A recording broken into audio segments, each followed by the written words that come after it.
Hey guys, why don't you take a seat? We solved our technical problem and we have a quorum, and therefore we're gonna take up Senate Bill 69 from our Anne Arundel County Senators, and we have Senator Guile here to present the bill, Senate Bill 69, and we've got Larry Olvilla, Chair of the Anne Arundel County Community College Trustees, here virtually. So Senator Guile, you take the time you need to present Senate Bill 69.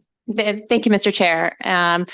For the record, Senator Don Guile, very eager, obviously, to present before you Senate Bill 69 related to the composition of the Anne Arundel County Community College Board of Trustees. I'll be brief. The background on this bill is that we had a vacancy on the Board of Trustees not long ago, and in the course of filling that vacancy, we struggled. And part of the reason why is because we learned that there are a lot of responsibilities that are placed on the trustees that currently serve the college. And having been myself, having served on the Board of Trustees on a college, I know how the responsibilities that incur by virtue of that service. On the other hand, we want to ensure that people with jobs, people with families are able to serve. And therefore, what we decided to do is to expand the quantity of trustees from 8 to 10, thereby spreading out the responsibilities a little bit better. And I'm here presenting this on behalf of the Anne Arundel County Senate delegation. And then I have my panel here that will tell you a little bit more. So thank you, Mr. Chair. Okay, thank you, Senator Guile. We'll go to our witness. Sir, why don't you tell us your name, and then you've got a couple minutes to explain the bill and tell us why we need to pass the bill. Thank you very much. My name is Larry Uvila. Given name is Lawrence Uvila. I am the current chair of the Board of Trustees at Anne Arundel Community College and immediate past chair or past president, of the Maryland Association of Community Colleges. I'd like to thank the chair, vice chair, and members of the Committee of Energy, Education, and the Environment for the opportunity to submit testimony for Senate Bill 69. And as previously stated by Senator Guile, this bill will increase the membership of the Anne Arundel Community College Board of Trustees and also consider geographic and ethnic representation so that all segments of the county are represented on this board. I'd like to also thank the entire Senate delegation for their continued support of the 27,000 students that attend Anne Arundel Community College. Currently, the college board has the 8 trustee members. That does include a student trustee who is a voting member, which is kind of unusual throughout the nation. Most of them are just represented on the board but don't have voting rights. Again, the board's primary responsibility is to provide policy and fiscal oversight to the college. And in order to do this, we have a number of committees that review and make recommendations in many areas. And the committees include finance, board development, policy oversight, budget, human resources, facilities, and student success. And it also serves as a liaison to the college board of the foundation. Anne Arundel Community College provides high quality, affordable, accessible, and innovative lifelong learning opportunities to a very diverse community. As such, Anne Arundel Community College is committed to diversity and inclusion and strives to have a student body and workforce that reflect the diversity in Anne Arundel County. The college is a national leader recognized for its quality programs, efforts with student success and equity, and recently ranked #1 community college out of over 1,000 in the nation by the Academic Influence. This was in 2021. Again, considering take your time you need. You're good. I actually am wrapping up. Again, on behalf of the Board of Trustees of the college, we respectfully request your support of Senate Bill 69, and we do appreciate your continued support of the community college students in Anne Arundel County and throughout the state of Maryland. Thank you. Okay, thank you, sir. Any questions for our virtual witness? Okay, seeing none. Delegate Guile, before we can act on this, we need a delegation letter. There should have been a letter that was submitted. If it wasn't, we'll make sure that it gets over there, Mr. Chair. Okay, council doesn't have it quite yet, but okay, we'll figure that out. Right. Okay, that concludes the bill hearing on Senate Bill 69, and we're going to next go to Senator Augustine, Senate Bill 5. And Senator, go up there. Take the time you need, present the bill. Senate Bill 5. All right. Thank you, Chair Feldman, Vice Chair Kagan, and members of the committee. Senator Malcolm Augustine here to present Senate Bill 5, Higher Education University Systems of Maryland, Morgan State University, and St. Mary's College of Maryland, guaranteed admissions. And I will be asking for a favorable report. Colleagues, this piece of legislation is in response to the United States Supreme Court decision to rule that affirmative action is unconstitutional, and therefore race could no longer be used in college admissions decisions. And that's what prompted me to start to look out of grave concern for making sure to maintain diversity at our schools. Options that were already out there where other jurisdictions have attempted policies that would help to maintain diversity. And the one that I saw in doing my research, and I worked hard on this over a significant period of time, was to provide this guaranteed admissions for a percentage of kids.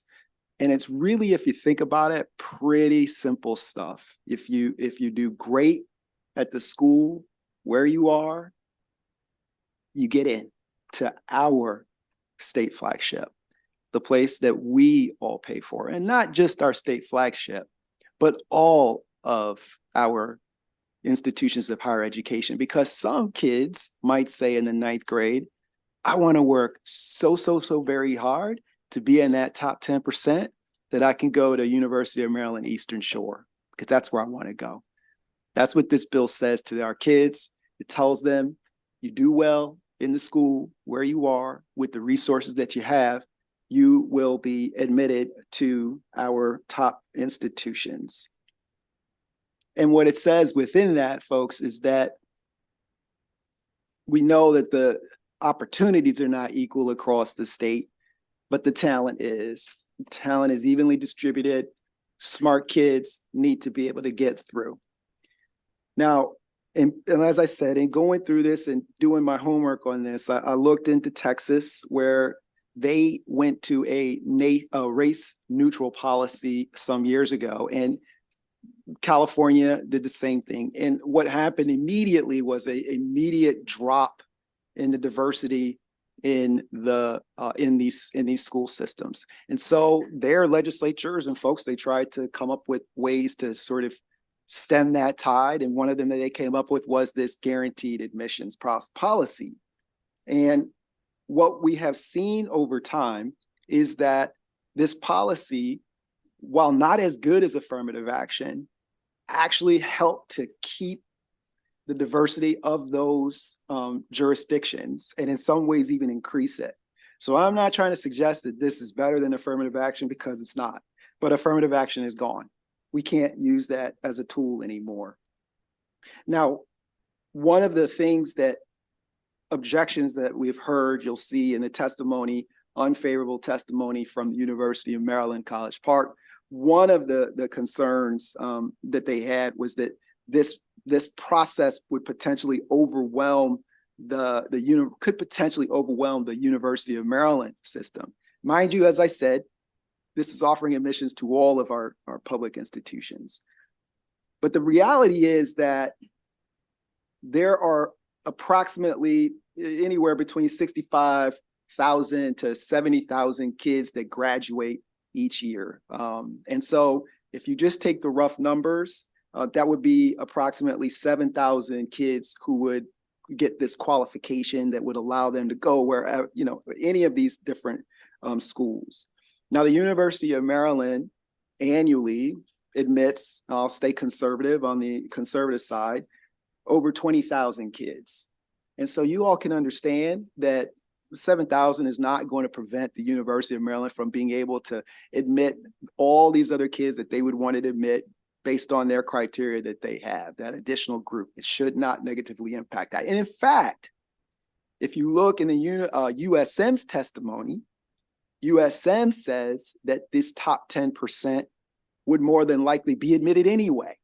So the impact would be even less on their total number of the things that they would be able to see admitted. Another thing that you should be aware of is that the number is actually not even 7,000 as far as the impact on the class itself, because the next piece of data is the yield, the number of kids that get into the school that end up choosing to go there. And University of Maryland's yield, again, being not conservative, but around where it is, it's around 30%. So you're only talking about some 2,000 students that could potentially fit into this space, where that class is larger than that, closer to 6,000 or approaching 6,000 students. So it would not have that negative impact that they have talked about.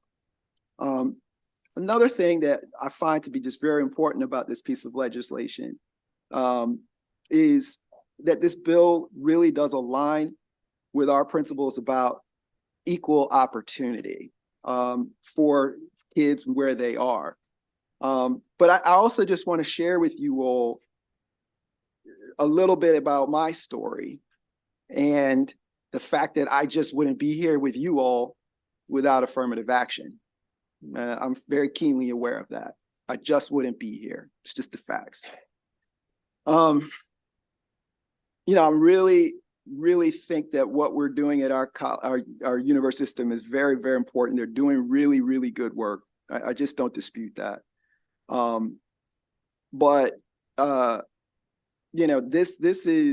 This is really quite personal for me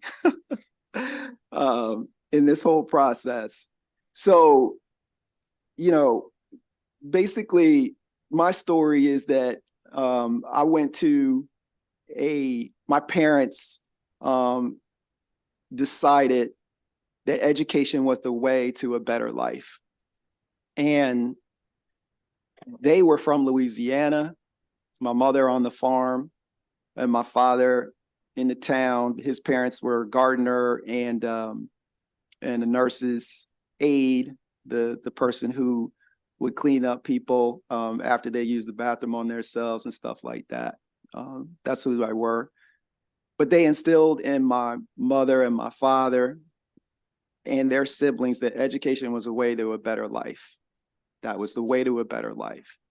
A way out of the circumstances that they were in. And they took that like they just took it as gospel. My mother has passed on since, but one of the things that she always said to me was that she was never going to pick cotton again. She had enough of it.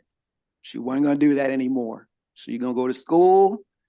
She's going to get her education and get out of those circumstances where they were. And they did.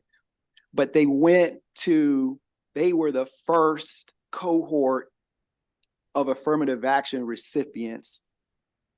They integrated the state school in Louisiana. They integrated it. And it allowed them to make this better life.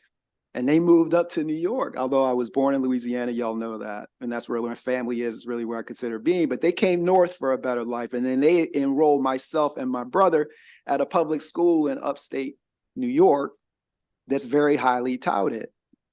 And while I was at that public school, initially, when I was in elementary school, I was in the 99th percentile. I don't like to brag, whatever. It is what it is, though. But I was in the 99th percentile on standardized tests and stuff like that. My parents were very proud of me. They thought that was great. But the school system where I was in, the teachers wouldn't put me in honors programs. They didn't. I still don't know why they hated me, quite honestly. I really have no idea why they hated me as much as they did. But they did. My parents fought hard to get me academic opportunity within those public schools, but it was a challenge day by day. And the 99% kid all of a sudden started to creep down from being a 99% kid. And, as I wasn't given the opportunity, as I wasn't, taking these other classes because they said, well, no, you're a pretty smart kid, but you should take this level and you might be able to get a B in my class, is what they would say to me and to my parents. All the way through high school. And in high school, there was literally one teacher who believed in me. It was Miss Kuntz, social studies. She said, Malcolm, you can do great things. It really made a difference in my life. There's no question about it. And I also had one guidance counselor who believed in me, Mr. Fish, who had watched me grow up. I was athletic foes with his son. We would play sports against each other. And so he watched me. He saw me grow up. He knew who I was. And he was like, Malcolm, don't listen to these low expectations for you. You got talent. I believe in you. I believe in you. And so I was like, all right, I'll apply to some of these schools, selective schools and stuff like that. Not, my application wasn't as good as the other folks, in large part because I had been held back by my circumstance, by these teachers and everything else. It had nothing to do with who I was or the talent that I had within me. It just didn't. But it made me look worse on paper than a talent that I might have had. It also had another real impact. I was not as well prepared because of it. I hadn't taken those classes that I could have done, that I could have built over time, but I wasn't as well prepared.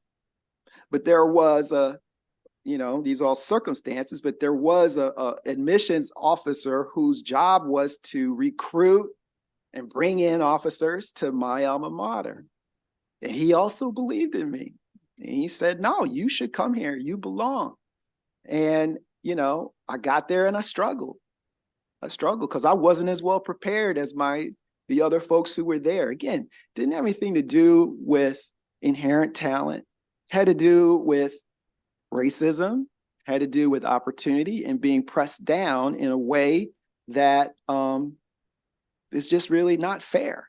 And again, I just didn't get it. I still don't know why these folks chose to treat this young man that way. But it is not just my reality. That is the reality for many, many, many other minority children, Black children, Latino children. That creates the real need for affirmative action. But the thing about it is that even though we no longer have that as a tool to be able to do that, what we can do and what we can say is we know that all that's there, but why not let's provide the opportunity for the kids who are where they are and have had to deal with those things and have thrived within the environment that's there.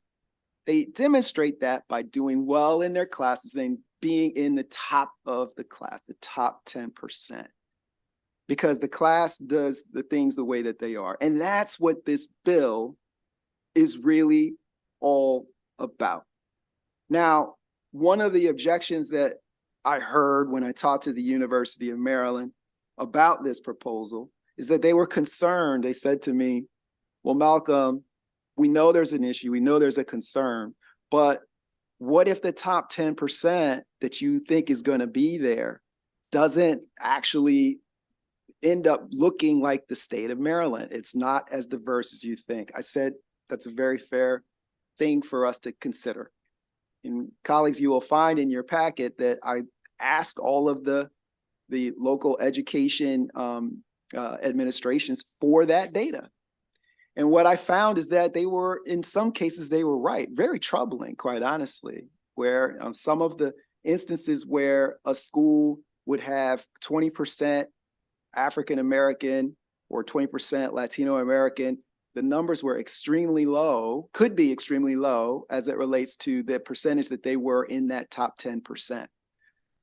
But the mitigating factor to that, though, was that instance was actually fairly, as a volume number, fairly little because our schools are so segregated. And since our schools are so segregated, you got schools that are so predominantly Black and Latino, the actual numbers in aggregate ends up giving you a cohort that is in fact representative of what our state looks like, and then therefore would give us this group of kids who look like our state and would be given the opportunity to be admitted to our schools. Now, another objection that I heard from the University of Maryland was that some of these children who are in the top 10% may not be academically prepared enough for the school. And it hurt my heart. I'm not going to lie to you. It's really hurt me. For me, they're saying that our failure here in this room with our responsibility for the K-12 education of all of our children would be they want to exacerbate and continue this second-class citizenship for these kids by saying that door is closed to them because of our failure. When they already have programs in place, which I'm very proud of, the things that they have there, to take young folks who are not prepared academically, it's in your packets, to get them there. They've worked hard at that at the University of Maryland. And if we need more money to do that, let's give them some more money to help the kids who have said they are the best that they can be where they are, but they're not quite having the training that we needed, but giving some more help will get you there, and you'll get the benefits of that from us having that. Now, I've also shared in here some additional information with you all, again, just about the different cohorts that are there that I want you to consider as far as the fact that we won't be alone in this. There's a suggestion that the states, that this is something that is not known. That's actually not true. 12 states have taken on this type of policy because they have this race-neutral programs in their states. But then there's also this.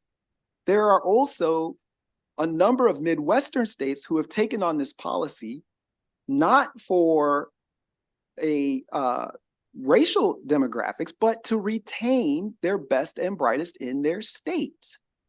And so it works for that too. It provides for us to have demographic diversity. I've heard over and over again that the folks from the Southern Maryland, the Eastern Shore, and other places can't get in to the University of Maryland. They feel like the door is closed. The reality is they admit 40%. It doesn't feel like that. It doesn't feel like nobody gets in. But the door is also locked because people believe that it's not for them. We got schools in my district where folks just like, they don't apply. They lock the door for themselves because they believe that the University of Maryland doesn't think that they belong there. Well, I say that they do. And I say that we open that door, we provide that hope by saying to the kids and their parents, this is your path. This is your path. By the way, it opens the door, not just for Maryland, but they're the ones who are in here unfavorable, but for all of the other schools. And so, colleagues, I just ask you to consider the homework that I've done on this. It's in your packet. Happy to answer any questions that you have, and would ask for our favorable report on Senate Bill 5. Thank you. Okay, thank you, Senator Augustine. I think we have some questions. We're going to start with Senator Carrozza. Thank you, Mr. Chair, and thank you for the presentation, Senator.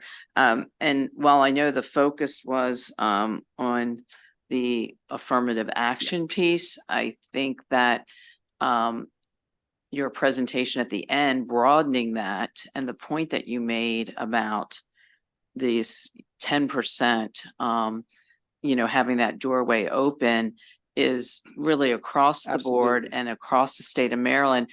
I have had several individual constituent cases where it's clear that these students were, in that 10%, were accepted to other even Ivy League schools outside of Maryland and were not accepted at the University of Maryland College Park. And there are multiple examples of that.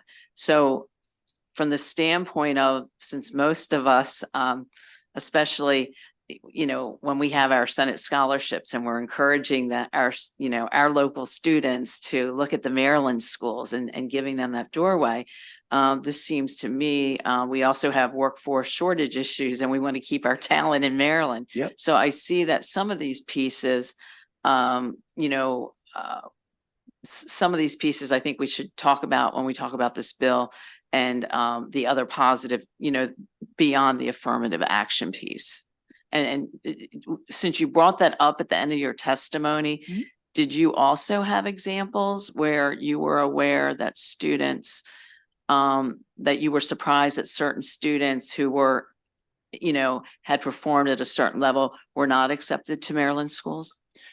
Senator, first of all, I really did not intend to sort of bury, I want to say, the fact that it really is a bill for all Marylanders.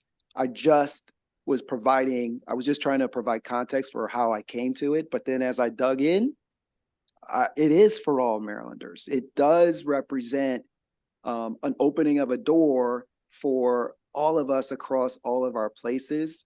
And I fully am on board with that. I think it's a stronger bill because of that, without a doubt. And then I'm going to respond to that. Okay. In my research, I will only give you the things that I feel like I can really defend and I put into my testimony, stuff like that.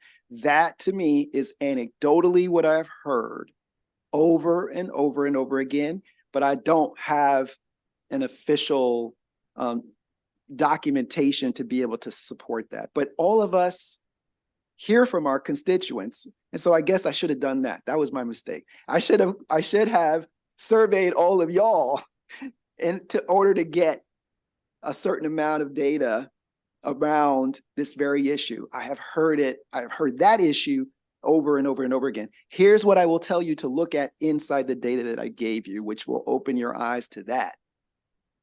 The data that I gave you includes where the kids who were admitted came from. And so that will tell you as well that there weren't 10% of the kids from your area. You'll see it. It's quite stark. Were not admitted to the class. So that supports your theory. How's that? Yep. So, Senator Washington, then over to Senator Watson after that. Senator Washington. Thank you so much. And as always, your commitment and your willingness to bring your personal experience as part of the evidence. I appreciate that. I guess my line of questioning probably follows well with the senator. So Texas A&M, the Texas system, Yep, did this. I suppose you looked at that, Mhm. and they did that in 1997. Mhm. And so it didn't really have an impact on the racial composition of its flagship, institution. It remains majority white. Only May I respond to that? 45%. Oh, I'm just laying it All right. out. So, however, the question about is it time to abandon or step away from selective admission criteria, I think is a question. Okay. So That's where, let me just finish the last part, because, and some of it was initiated through COVID, but about 80% of colleges and universities aren't requiring a standardized test anymore, right? So you can respond to that. So there seems to be a movement around thinking about selective college admission for public universities. okay. Yeah. I was trying to get it because I don't really retain much. Well, I gotta answer I one got you. thing at a Okay, time. I'm sorry. trying to Okay. answer one at a time. Yeah. And the first one that you asked, I wanted to respond to. They actually have gotten more diverse. There are more Latino children who are at the flagship in Texas. Now, there has been a lag in Black students. It has not been as strong for the Black students, but there actually has been and it actually has, if you look at the data, actually, you really got to take a look at the demographics of the state. In Texas, at the flagship, using this policy as a part of their overall policy, you got to do everything else and recruitment and things like that. Their Black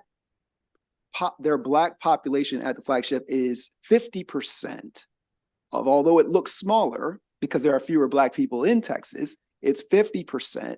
So it's like, I can't remember what it is, I guess, but I know it's 50%. It's 2 and 4, let's say, right? The percentages, meaning if the Black population in Texas is, I think it was 8 and 4, 8%. And then, but at the flagship, it's like 4% Black students. So that's why I was talking about the 50%. Maryland is 30-12. We're actually doing worse here in that regard, even because the demographics of where we are, if you look at it with that specific population. And let me also just say that Texas doesn't have affirmative action. Like, they're not using race. And so you must put that into the context of the baseline of how they have done from that period, where they've had not the same level of growth that we've seen here at Maryland, which I'm very proud of. We've done a good job of growing from then, but they've done that in Texas without using race as a criteria for admissions. So, I guess, given what we see in recent rulings, et cetera, I just personally, I'm not comfortable putting race as such in language. And so I see that you are saying that you want to use the 10% of each school sort of as a proxy to kind of gather 10%, the top 10% from across the state. Yes. And I guess I'm assuming that in every school, the top 10% is representative. I'm going to just continue with race, is representative of the racial dynamic, of the racial composition of the communities in which the schools are cited. In the aggregate, they are. School by school, they are not. That's But the you have to research do it that I school- did. No. Yeah. What I'm saying is that, and then furthermore, here's what I will say. In the aggregate, they are. Our schools are very segregated. And so because of that, in many of the schools, they're segregated so the 10% ends up looking like our state. What I will say to you, Senator, is that in those schools where it is not, where there is a shortfall, it's not, you can't just look at the shortfall, because our university system doesn't even admit that number. In other words, it does drop down, but since African Americans and Latinos only represent a relatively small portion, the number is not a one-to-one number. You have to look at the baseline of like 20%, because that's what's getting into this, that's what's at the school anyway. Mm-hmm. Do you follow what I'm saying? Yeah, I just don't agree but I think, let me just explore this a little more, because I do think that it's worthy of us thinking about just selective admissions, right? And if we do that, we also have to think about, well, what is the mission of our public, of our four-year public institutions? And so I think that it was contemplated that the community college are all open admission. I'm just going with it. And then the four-year institutions developed various, became, more selective. I also understand, I was on the appropriations committees during my first term. And I think that we might want to look at another factor than race. Students who live out of state pay more tuition, almost upwards of 3 times. So at that time, when we were this came up, we began to understand it in that way, because one of the members of the committee said, my child is applied and can't get in and has all of this. And then now you'll also look that the number of international students are really high because they pay even more. So I think it's complex, it's complicated. So there certainly can be some racial component of this, that we know that already, performance and metrics. But your point about providing more money to the institutions, I think we have to evaluate the other benefits of out-of-state students is that they pay. So there's another reason why the same student with the same scores who is a Marylander may not get in. I don't know that any of the academic, any if they would mention that, but 10 years ago when we were talking about it, we were a little more transparent about the fact. And so you will see, and I've noticed this trend, that more and more students are out of state in a lot of places, and even some of our private universities are doing that and getting more international students, et cetera. So I think we have to, also look at those dynamics of what makes certain students more desirable, and the fact that they pay more tuition could in fact be a large factor. Did any of that come across, or did anyone contemplate that as part of the problem? No, Senator, but what I will say to you that I really appreciate all of what you're saying, and I'm very open to talking to you about how they're making these decisions about admissions and all of that. You actually probably are going to talk to you about that when they talk about how they evaluate a whole child, which would take a lot of the things that you're taking into consideration. What I can share with you, though, Senator, and why I'm before you, is that last year at this time, when they were making decisions about who would be admitted, they took race into consideration. They had, and they're going to talk now about the 24 different things that they look at in order to admit people to the University of Maryland College Park. Last year, it was 26, because 2 of the elements that were a part of it were race conscious. This year, they are not doing that because of the Supreme Court decision. So while all of what you're saying is the case, this piece of legislation is aimed at addressing the fact that what we have seen in other instances where race has been removed, we see that there is a dramatic decrease in admissions and then matriculation of minorities. And that's what I'm with you. I want to talk to you about the things that you're talking about. I think that's not what I was trying to get at with this bill. Just, I appreciate you. And I think I would just, if we move forward with something like this, that we just need to talk about it in a different way, so as the programs can exist and they can continue without fear of Supreme Court cases. Okay. Yeah. Okay, Senator Watson. Thank you, Senator Augustine. I appreciate, your desire to do this. This is fascinating. Just a couple things. I like you, I'm a product of affirmative action. And when I went to take the GMAT, crushed every part of the GMAT, but failed the written part. Mm-hmm. And I was actually called into the provost office with a final opportunity to be admitted. She says, you did great on all of these. And mind you, I already had a PhD at the time. Mm-hmm. why did you fail on this? And I said, well, for years of being an engineer, I'm taught to read very slowly and methodically for detail. And one decimal point, a plane could crash. And I didn't have the time, you know, based on my study to go through and skim read this. Yeah. And she said, welcome to the team. The reason I bring that up is because when you look at the admission criteria for, and I'm, you know, of course, Morgan State and Bowie State, those are my schools, the personal statement,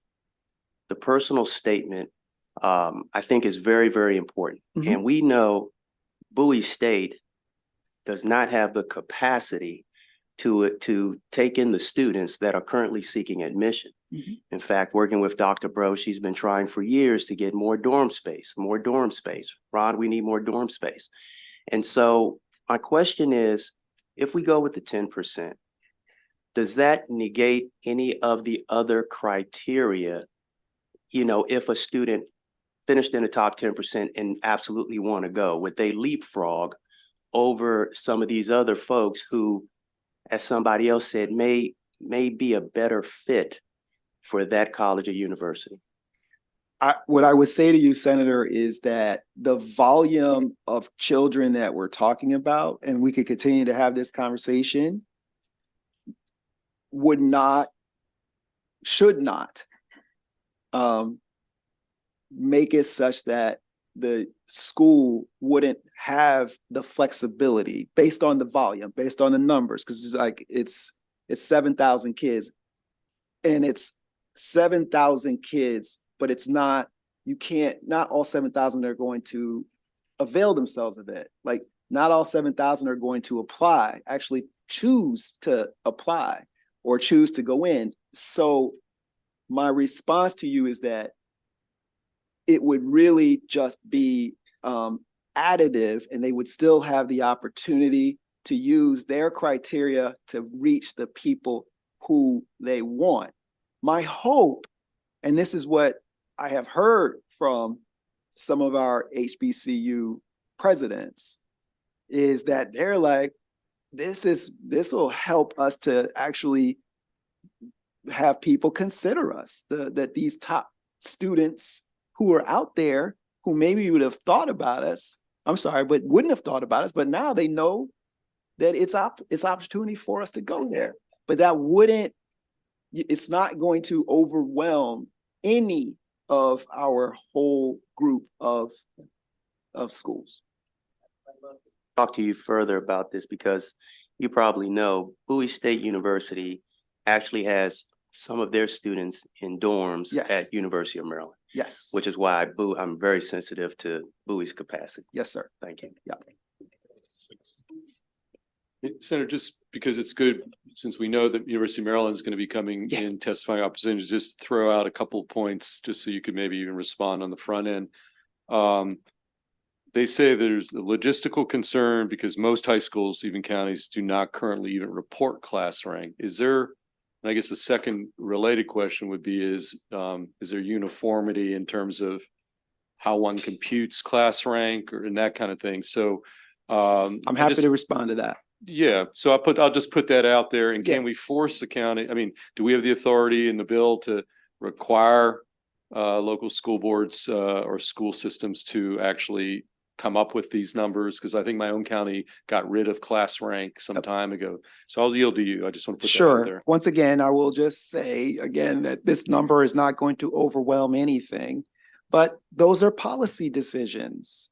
And basically, if that local school system would want to participate, they could then provide a class rank. They don't even have to tell anybody else. I mean, they know who their 10% is. They may choose not to, publicize that. That's a decision. That's a choice. That's a policy. But clearly, there would be work that would need to be done in order to stand this thing up. And the way that the statute is created now, it provides broad guidelines to our university system. It provides the guidelines for them to develop our 2-and-2 program, for example. It doesn't, our job is to tell them our legislative intent. They have to then go figure out how to do it. It's the same thing for how the University of Maryland is specifically in our statute that they are to admit freshmen who are have certain talent. I mean, there's not a whole lot. I mean, the statute, it says, admit as freshmen to the University of Maryland College Park campus, highly qualified students who have academic profiles that suggest exceptional ability. That's it. That's what we currently tell the University of Maryland College Park to do.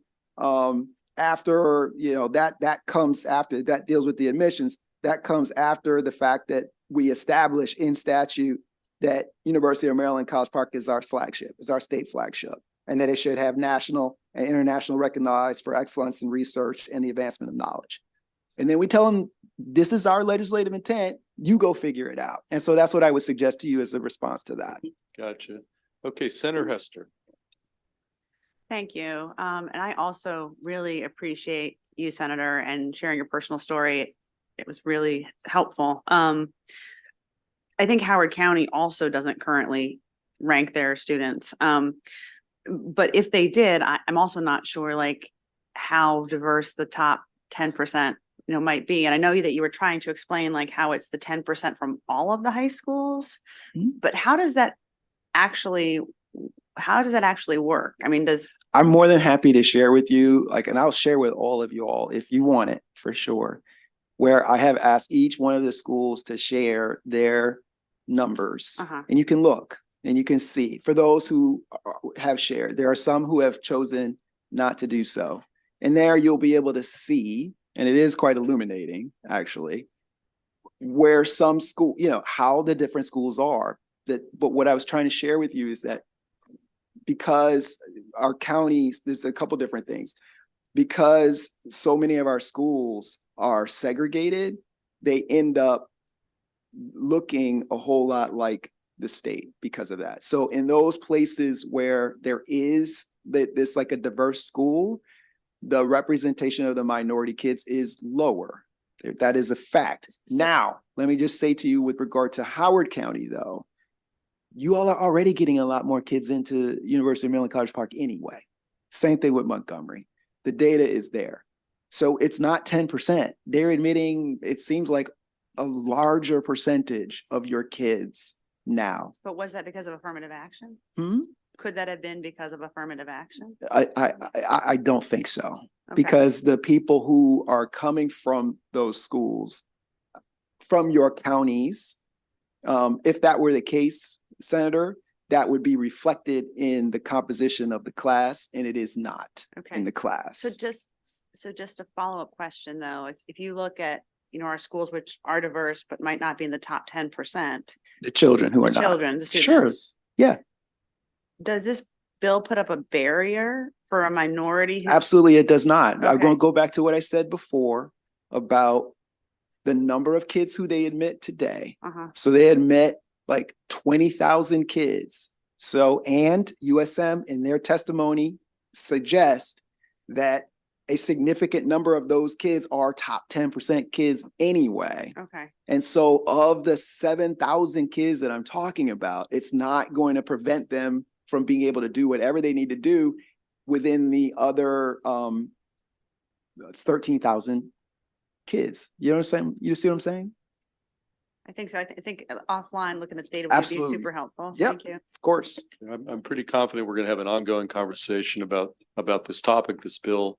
Additional questions for the sponsor, where we bring up, yes, Senator Watson. It's just for clarification, and I know this is sensitive. You said it's the top 10% of that class's cohort? Well, I meant the top 10% at Bowie High School would be the ones who would be admitted. So whoever's in the top 10% at Bowie High would be admitted. Who's ever in the top 10% at, another high school. So Wise, wherever. We don't like to talk about the sensitive stuff, so you can always count on me to talk about it. We know we have schools that are performing horrific. Yes. And we got kids who are being pushed to graduate and come out knowing nothing. Yes. It happens. But it sounds like if compared to the cohorts in that graduating class, they're in the top 10%, then they should be able to go to college, Right. What I was even though they are inadequately unprepared and ready to meet that challenge. right. This is why I shared my story with you. I shared my story with you because I was not prepared, not because of my lack of talent, but because of my circumstance. I was not as prepared as I should be. But then I received additional supports. I struggled, but I received additional supports in order to be made successful. The University of Maryland College Park has just those programs. They're outstanding, where they are able to help bring along kids who are not there, but who have demonstrated a certain amount of talent and promise that they see and that they then nurture. They already do that. And that's what I'm trying to suggest to you. So is this that- like a probational acceptance?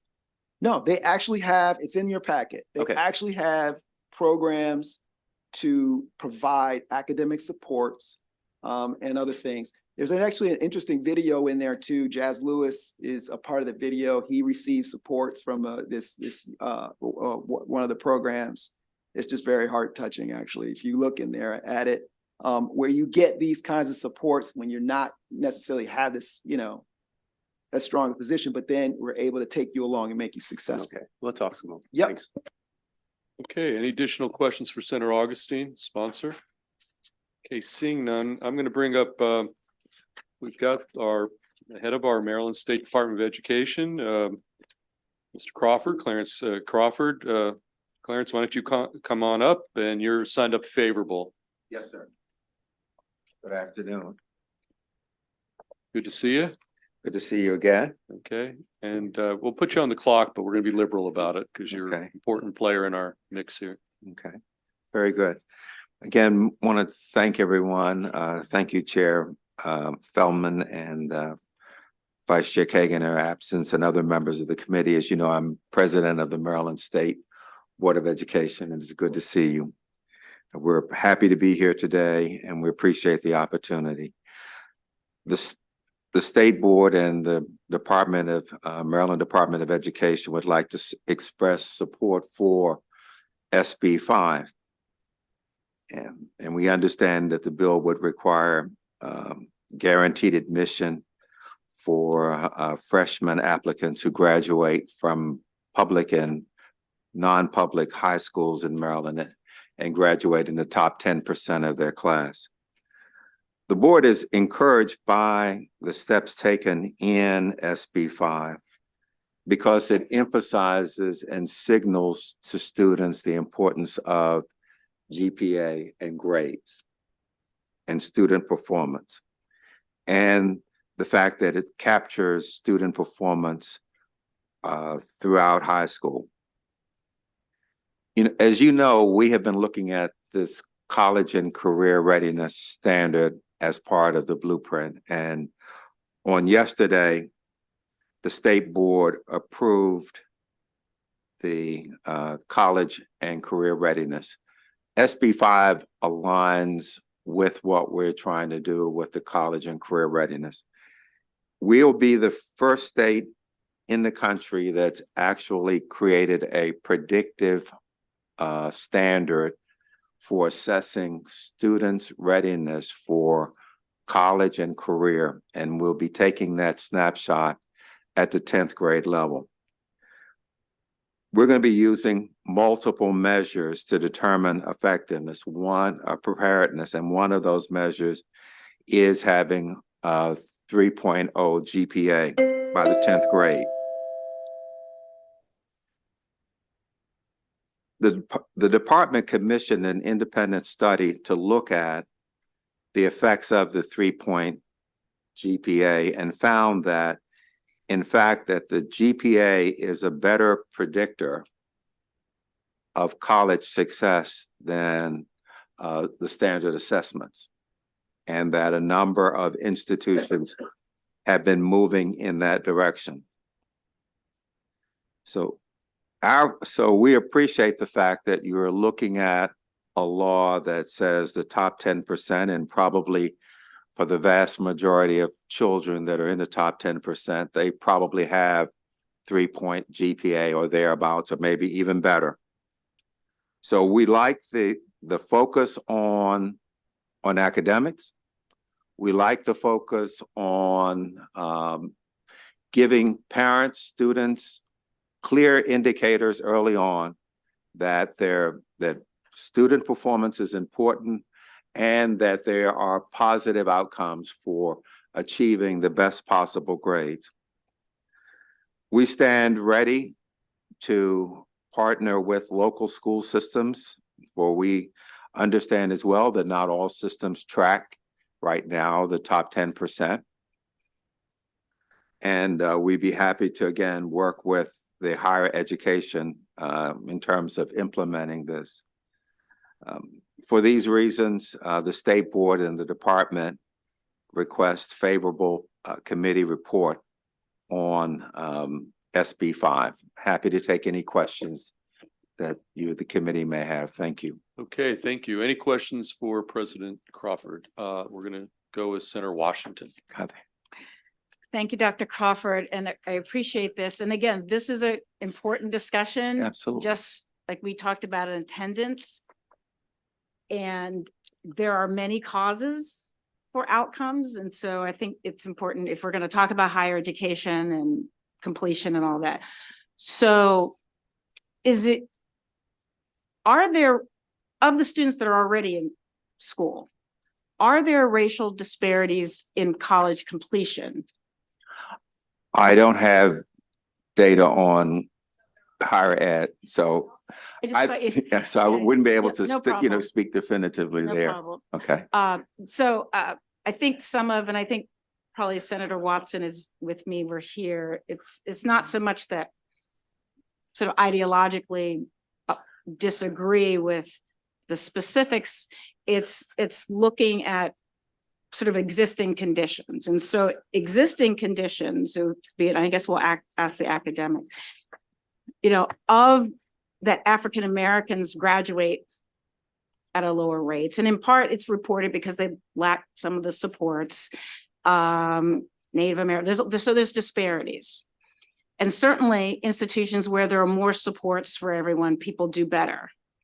So just thinking about the system as a whole, providing supports to all students who need them, because our students who are disability community have the challenges as well. But I'll save this round of questioning for the institutions of higher education. Yeah. But just given that our students are at different stages and want different things out of their careers, it just seems that there are some problems we need to fix before we plop them into college. That's all. Well, we're definitely working on fixing some things in the K through 12. Yeah. But I'll just say again, from the study, we had an independent organization conduct a study, and they said that the 3.0 is a better quality predictor of success completing college, and that the 3.0 also nets a more inclusive group of students. And that's what they found from their data. And we're looking at this, as we look at this, we're looking at this as all of Maryland, that this is something that would benefit all of the children, potentially all of the children that meet this standard in Maryland.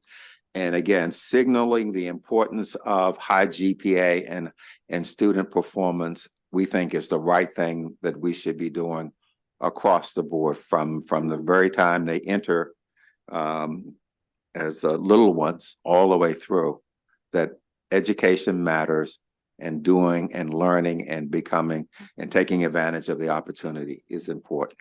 Well, thank you. But I would encourage you to maybe, as a part of your explanation, see the graduation rates and how, what students, how long it takes students, the financial burden. So in the subsequent years, I think and then come back and see what you think about it. Thank you. Okay, any additional questions for President Crawford?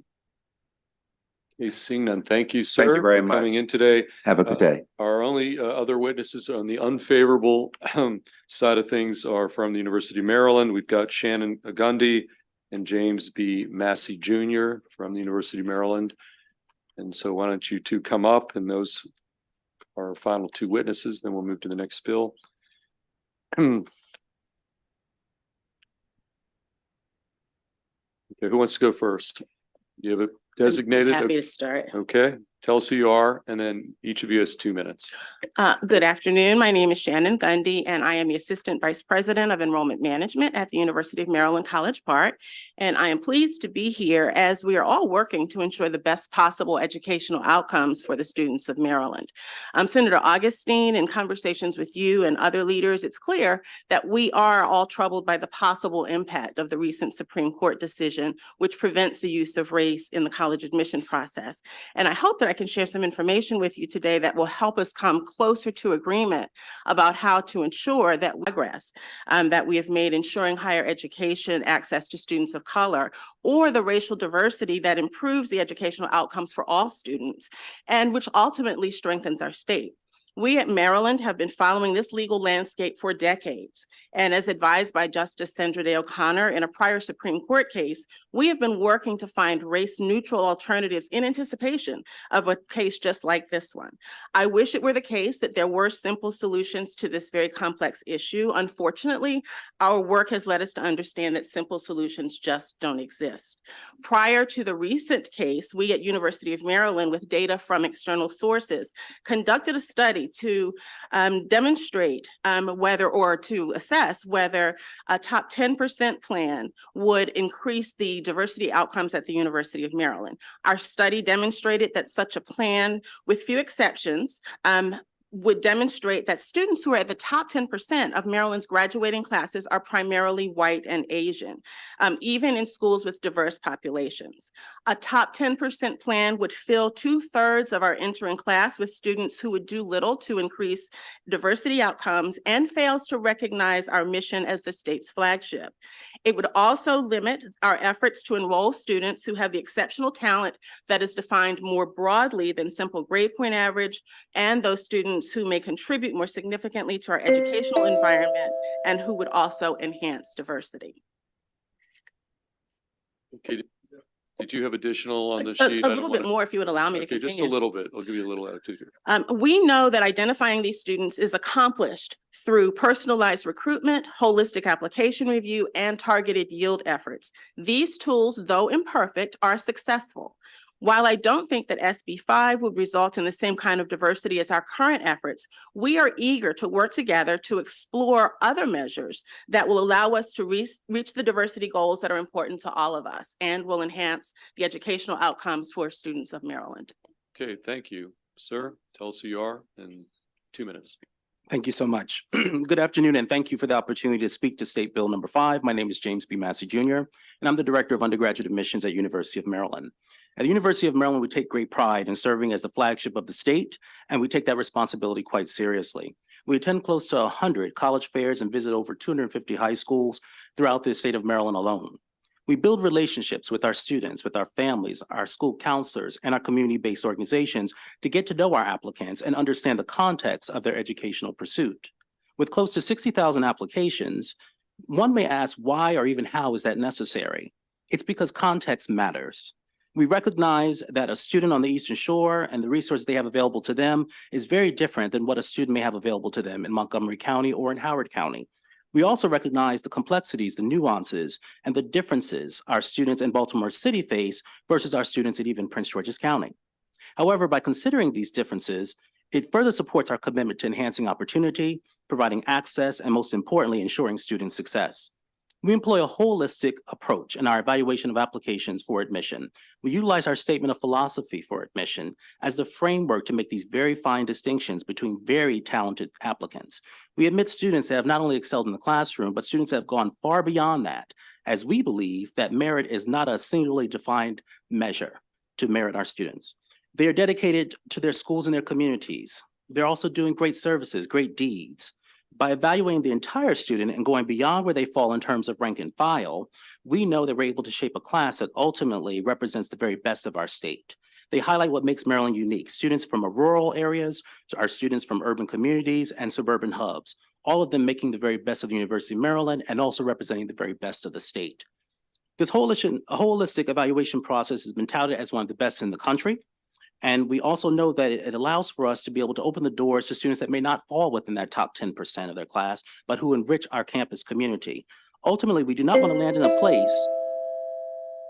Okay, you can finish up. Thank you very much. Ultimately, we don't want to land in a place where these students are the very ones that are kept outside of being able to be offered admission to our flagship institution. We want to make sure that that holistic evaluation process allows for us to take a good look at any student that decides to submit their application to the University of Maryland. Thank you for your time. Okay, thank you, sir. Okay, we're gonna open up for questions. Why don't we start with the sponsor, Senator Augustine? Thank go you, to Chair Senator Feldman. Washington. I was doing my best to not ask questions, but I'm gonna go ahead and ask a few. I will ask a few. The first one I will ask is, you all said you were doing this study. You said you're gonna share the information with me, which you did not do. First of all, let's just start with that. Why didn't you share the information with me? Well, we do have information that we can share. What we did, some of the information that we got is from a third-party source, and our agreement with that source limits the way that that information is distributed. So we're just supposed to believe you, but you just didn't share it with me. Well, you have to believe that we're doing our due diligence. Okay, so And would you suggest- interestingly, we are working to see if we can I'm get asking- a hold- more hold on. updated Okay, study. understood. I did the homework and looked into the different school districts, and it disputes what you've said. It shows that our schools are segregated and that the 10% is indicative in the aggregate. It shows the diversity, that there are Black kids at the Black schools who are in the top 10%, Mhm. and there are white kids at the white schools who are in the top 10%. Our state is so segregated that that 10% then does represent the whole. That's what the LEAs are showing me. You were unwilling to show me the data that you have. Why should I believe what you're saying? So actually, our data is showing pretty much the same But you thing haven't that shown me- yours is, but the distinction is that what we're finding is that in Baltimore City and in Prince George's County, the majority of students that would be offered admission through a top 10% plan would be students of color.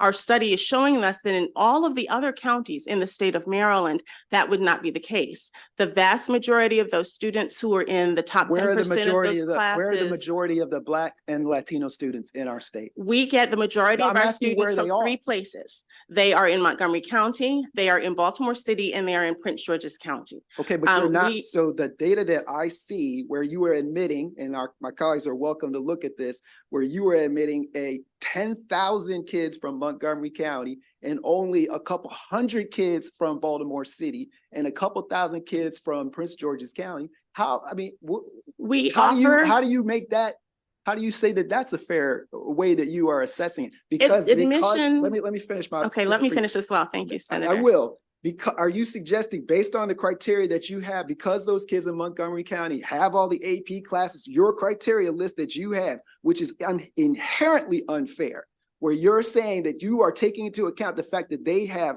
AP classes and that they don't have to have another job, so that they have all these extracurricular activities, that you're including that today in your criteria, right? But what was there before, which is not there this year, is the fact that the Black kids who have those things are no longer getting points in order to deal with some of that. Now you're in that situation. Would you agree that that is different? And is that part of the reason why so many of the kids from Montgomery County are admitted and the others are not? I disagree with you wholeheartedly. Are they just smarter we in Montgomery have- County? We have an exceptionally strong holistic application review process, which allows us to look far more than at grade point average and SAT. The 24 factors that you mentioned earlier allow us to look at the whole student. They allow us to look to see where the student is coming from, what opportunities are available to them, how they've chosen to take advantage of those opportunities, and then how they've performed within the context of those opportunities. If a student doesn't have the opportunity to take advanced placement and honors courses, we're not going to penalize the student for that. If the student is coming from a community where it's not expected that they were going to go to college, but this student has the wherewithal within themselves and with others that are supporting them to decide, I want to go to college, that says an awful lot. Those are the kinds of students that we're offering admission to. So when you look to see the students who are admitted, you will see that there is no formula that determines which students will be offered admission. If a student has the opportunity to take honors and advanced placement courses, we expect that they will do so and do well within the context of those courses. But if they don't, we're looking to identify the kind of talent that you articulated was within yourself. That's what we're looking for. It's not simply because a student is a student of color that is the case. If it's a white student who's coming from a rural community who didn't have the opportunity to take honors and advanced placement courses, but they have the capacity and the potential to be successful, we want them at the University of Maryland. And our holistic application review allows us to identify those students. Thank you, Moria. Then why you don't admit that it's a separate conversation for sure. Now, but the 10% that we're talking about here, which would open up opportunities, obviously, for other kids that are out there that currently aren't getting there, right? I mean, you just said that it would do that, right? That it would would offer the opportunity for additional children from Baltimore City to be able to come to the University of Maryland College Park. I contend that a top 10% plan would fill our class with 2/3 of students that are in the top 10% of their classes. That means that there would be fewer opportunities for us to identify those students who have that remarkable potential that's not measured by test scores. By grades. It's also the case that the student's ability to earn a higher grade point average is dictated by their ability within their school to take advantage of the most competitive courses that their schools have to offer.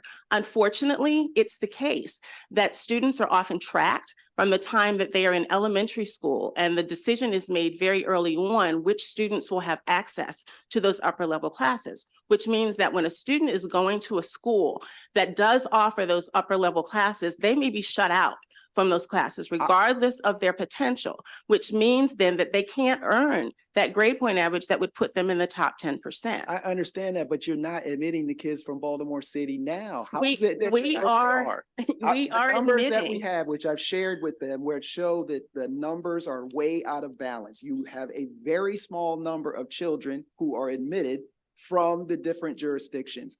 That's the think- numbers. It's very clear. It's available. One of the things that's really important to know, I mean, when we're talking about the numbers, I think it's always fair that we can all see the numbers. We had a conversation, for example, where we were talking about data that would be shared that we haven't seen as well. And so it was really helpful in the conversation to hear your testimony and hear some of the data that you've shared with others, because that's data that we haven't seen. So I think that's just important to put on the table. But when it comes to Baltimore City in particular, it's the efforts. It takes more than just saying that you can apply to the University of Maryland. We have programs where we literally have to go into the communities, do the programming in the community, not just say we're having an open house, come if you like, come one, come all, but we're going into the communities, sitting down with not only the student, but the family. It's the student and the parents. The students are going into one workshop to work on their applications, and parents are going into another to work on FAFSA and to understand what it takes to parent a college student. That's not making any type of assumptions about those parents or those students, but it's just knowing that all of our families need help and navigating this process. Unfortunately, it's the case, as Senator Watson indicated earlier, that there is a great disparity in school systems within our state. Does that mean that we are not willing and interested in offering admission and supporting students from under-resourced or underperforming schools? The answer to that is no. What we do is create additional efforts to get into those schools, to let those students who may not be considering college know that this is a possibility for you. And yes, the University of Maryland is an option for you. If you decide that you don't want to come to the University of Maryland, we don't care. We want you to go to college. So we are exercising tons of efforts to reach those students who are currently not applying to college in general, much less to the University of Maryland.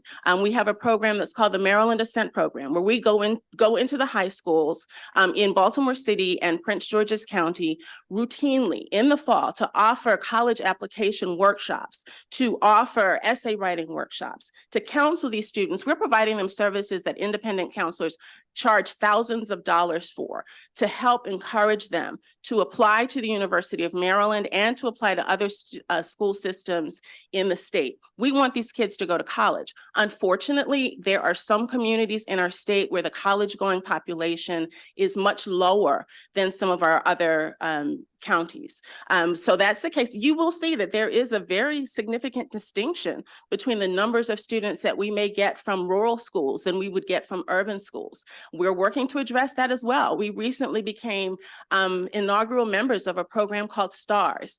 STARS is for small towns and rural communities, where we've actually hired folks and created programs where we're going into those schools. We're busing these students to our campus. We're also providing resources to the school counselors who may not have access to the kinds of professional development that their peers at other institutions do. We are sincerely concerned with being the true University of Maryland and not the University of the Central of Maryland. Absolutely. We are working to ensure that all corners of the state are represented and providing the resources that those schools and students need in order to consider the University of Maryland as a viable option for them. Okay, yeah, one last question, then we'll go to Center Washington, because we That's got it. Senator Hayes and the other Senator Washington Yeah, my patiently bad. watching the they're Yeah. okay, where you guys are Yeah. enjoying your box seat? I'm sorry. So given all that you just shared, which you all know, I really do support. And I really appreciate, y'all know I do. Absolutely. You know that I do. But given all of that, right?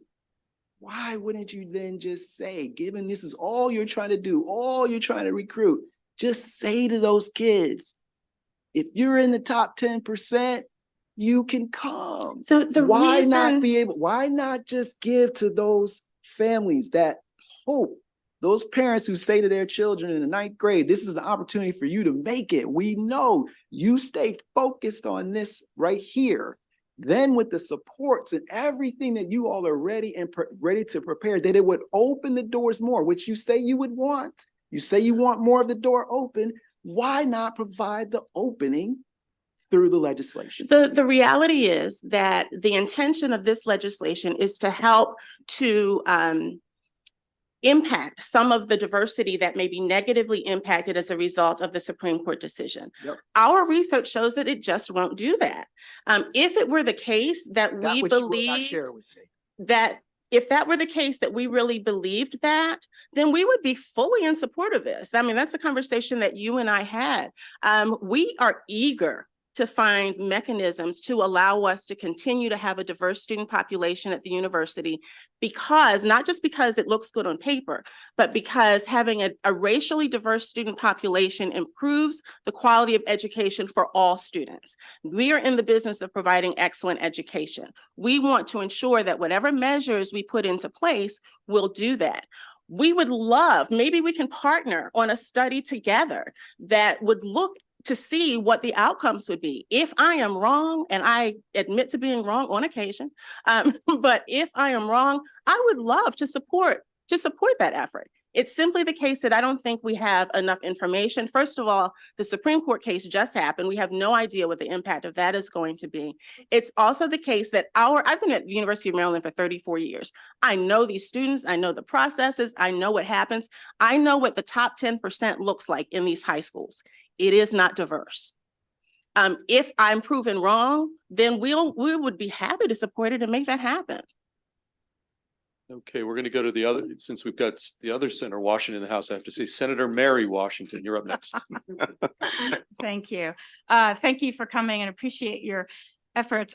You know, I guess I want to ask if this bill's about College Park primarily. No, I'm just saying. So we do have to recognize that there's a specific history of College Park, specifically that one, no matter how talented you were, that the state of Maryland would rather send you to Harvard or anywhere else rather than have you sit in the class with a white student in college, right? I agree. And then that did not officially end until 1954.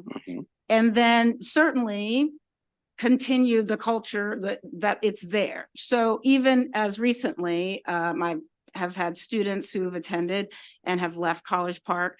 The climate, it's still, if one is Black, particularly of color, that it's not considered as comfortable as it could be going somewhere else, right? So there's, in other words, I hear the 10%, but are there other factors Mhm. that contribute to students?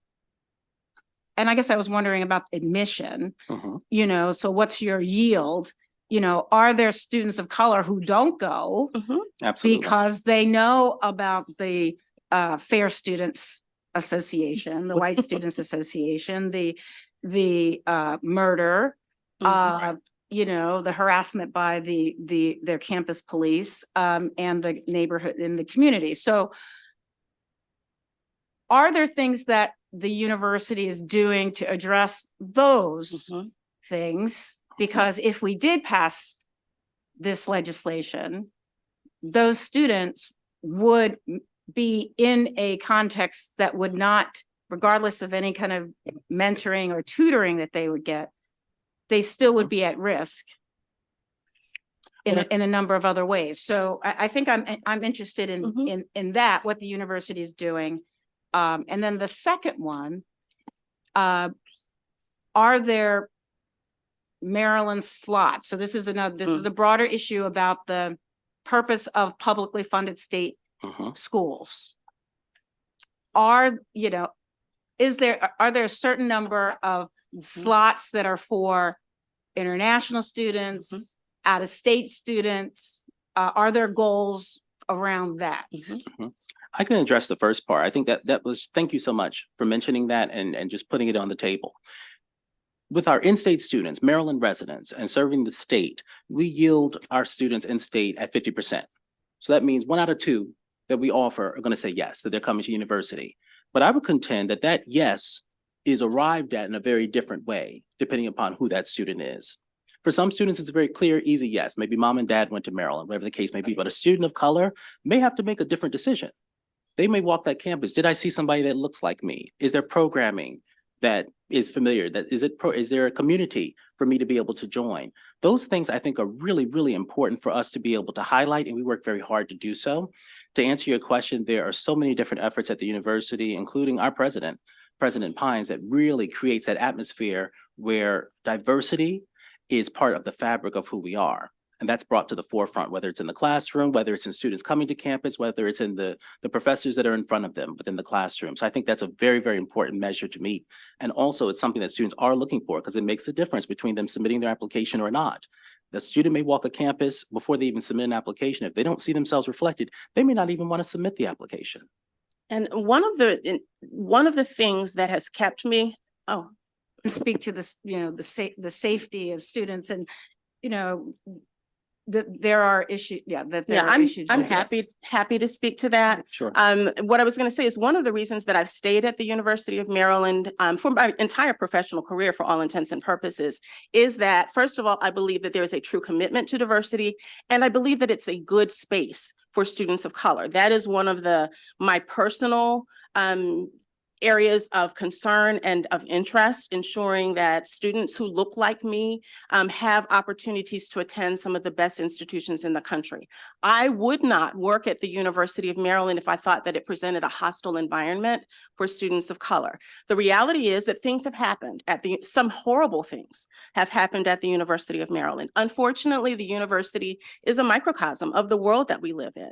And I mean, you can walk outside the doors here and have something horrible and, racially motivated happen to you here. That is not a function of the nature of the university, but the nature of the world that we're living in. Now, that being said, we are working tremendously hard to eradicate some of those issues, to help students understand that you can disagree without being disagreeable, that you can have different points of view without disliking each other.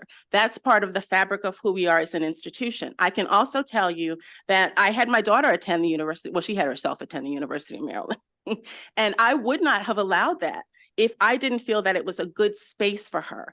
She is a brown, well, she's not a little girl anymore, but she is a brown young woman who had a remarkable educational experience at the University of Maryland. Can I say that she never encountered a faculty member that she just thought was a little troubling? I can't say that because it's true. But she learned how to navigate those situations and had very positive outcomes. I talk to students of color every single day at the University of Maryland who are working to get their friends, their peers to come to the University of Maryland. Could the experiences be better for all students? Absolutely. Is it a good place for education? And are we doing a much better job than other institutions at educating students and providing them opportunities within a safe environment? Absolutely.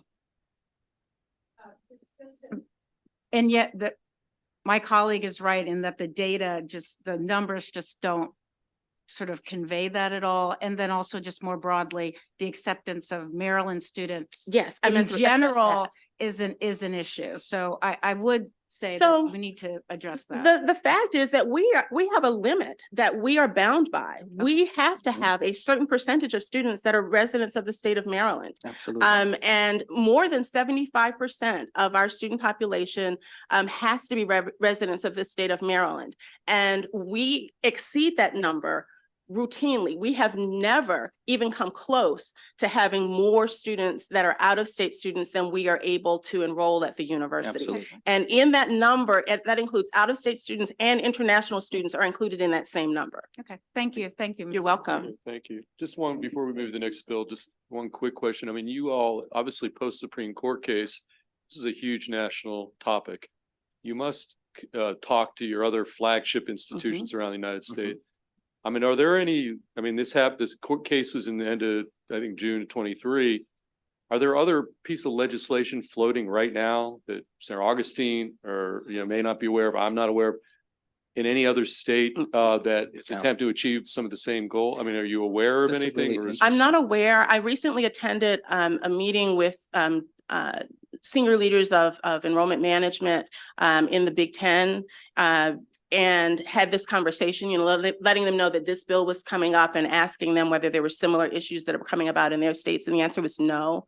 I think at this point, most places are sort of waiting to see, first of all, what the outcome is going to be after this first year with the new law as a result of the Supreme Court. And I think people are treading very lightly, trying not to create policies that would create additional problems or opportunities for concern. Students for Fair Admission, which filed this case against Harvard and University of North Carolina, is a very busy organization, which is looking for the next lawsuit. And I don't think anybody wants to be the next lawsuit.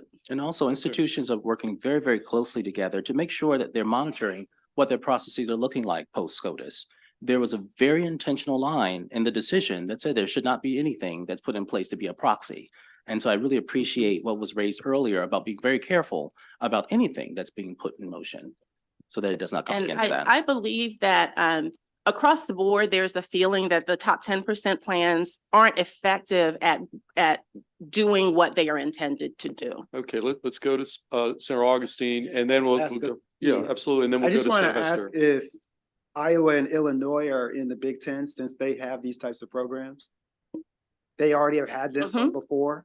So I'm just, again, a little dubious about some of what you're sharing. 'cause you Well, I'm just not said saying they that want- everyone is I not know, in I'm just saying for favor. my colleagues. And like, it depends tremendously on your state. If you have a state where there is segregation and within that segregation, there are large enough populations of schools that have large numbers of students of color, that could work. My contention is that Maryland is not that kind of state. The largest populations of people of color are in Baltimore City and Prince George's County, and in Montgomery County, there is a population of students of color. Outside of that, there are far more white and even Asian students. So that's why I contend that this would increase diversity from Baltimore City and Prince George's County, but not other areas in the state, particularly because the population doesn't exist there, and the students that are in the top 10% in those areas are primarily white and Asian. Okay, I was just simply responding to the chair's question and just trying to say, like, these other states have actually already done it, Mr. Chair. They've been doing it for the last 20 years. They've done it for the other reasons that Senator Carrozza mentioned as well, which is to retain top talent in their states. beyond the impact that it would have, because we know that if you're doing it, it gets kids from all across the state. And I think more broadly, that's what this is. Thank you. Okay, thank you, Senator Augustine. Let's go to Senator Hester and then let's move on. Senator Hayes has patiently been sitting around for an hour listening to us. So Senator Hester, why don't you have the last question for the University of Maryland? Thank you. And if it's a long answer, you can always get back to the committee afterwards. But my first question was just about smaller institutions. So are there any guardrails that could be that would guarantee that for the smaller institutions, the top 10% of the Maryland students don't crowd out equally strong applicants who might be just below the 10% cutoff? Yeah, that's not something that I can address. Like, I really feel like I can address questions specific to College Park, but I don't want to overstep and begin to address issues about other institutions. But would it affect, could you answer the question? I mean, would it affect a large institution, a small institution differently? One thing I will say that in what I shared earlier, it does affect the students that we can't take. It may seem that it's just a small number. If you're taking most of them anyway, then take the others. But those others represent very, very careful spaces that would push out students that perhaps we would look at in a holistic evaluation process and be able to offer admission to. Okay. Any additional questions, Senator Hester? Once again, for the small university, you know, I was curious about whether there would be a surge in enrollment, like all of a sudden, so that they'd have to go above what they're currently budgeted for accepting. I think that's possible. I think one of the reasons that some of the other institutions may be in support of this bill is that there is an anticipation that it may positively impact their enrollment. I mean, we have a very different situation at the University of Maryland College Park. And as Mr. Massey mentioned, you know, if we take this population of students from the top 10%, then that means we have to work diligently to shape that remaining population of students. We have to make sure that majors that may be undersubscribed have students in their majors. We've actually gone back to look to see what majors students would be interested in who are in the top 10% of their classes. The vast majority of them want STEM majors. We are already bursting at the seams with STEM majors and can't accommodate very, very many more. We have colleges that are saying, I want more students. It would be very difficult for us to go out and find additional students to fill those other majors. We also have to look to make sure that we are being inclusive of the entire state. We have to look to make sure that we have students to fulfill all of the needs that the university has, in addition to just offering admission to that top 10%. And that would become very, very difficult if we were restricted to only being able to shape that bottom third of our class. Okay, any additional questions for our panel? Okay, seeing none, that concludes the bill hearing on this very. I'm sorry, you have a question? Oh, you just showed up. Okay, Vice Chair Kagan, you, it's okay. No, seriously, it's a very significant issue. This is an important bill, Okay. and I had an important bill, a public safety bill in judicial proceedings, and I am really sorry I missed the opportunity. I pledge that I will watch at least a chunk of the YouTube so that I can learn more about Senator Augustine's bill. I did have thoughts and questions, but I look forward to learning more and engaging in the future. Sorry. Thank you, No, Mr. Chair. that's okay. Thank you. Okay, that concludes the bill hearing on Senate Bill 5. Thank you for the opportunity. And Thank you we're so gonna much. next take up Senator Hayes and Senator Washington. It's only a one person present. We only have one witness for this bill, so you're not gonna have to wait too long. So we were up on Senate Bill 205, our good friend from the Finance Committee, Senator Antonio Hayes. Absolutely. Good afternoon, Mr. Chair, Madam Vice Chair, members of EEE. I'm Senator Antonio Hayes for the record. It's a pleasure to be here. I'm pretty sure this is my first bill all session here in front of this committee.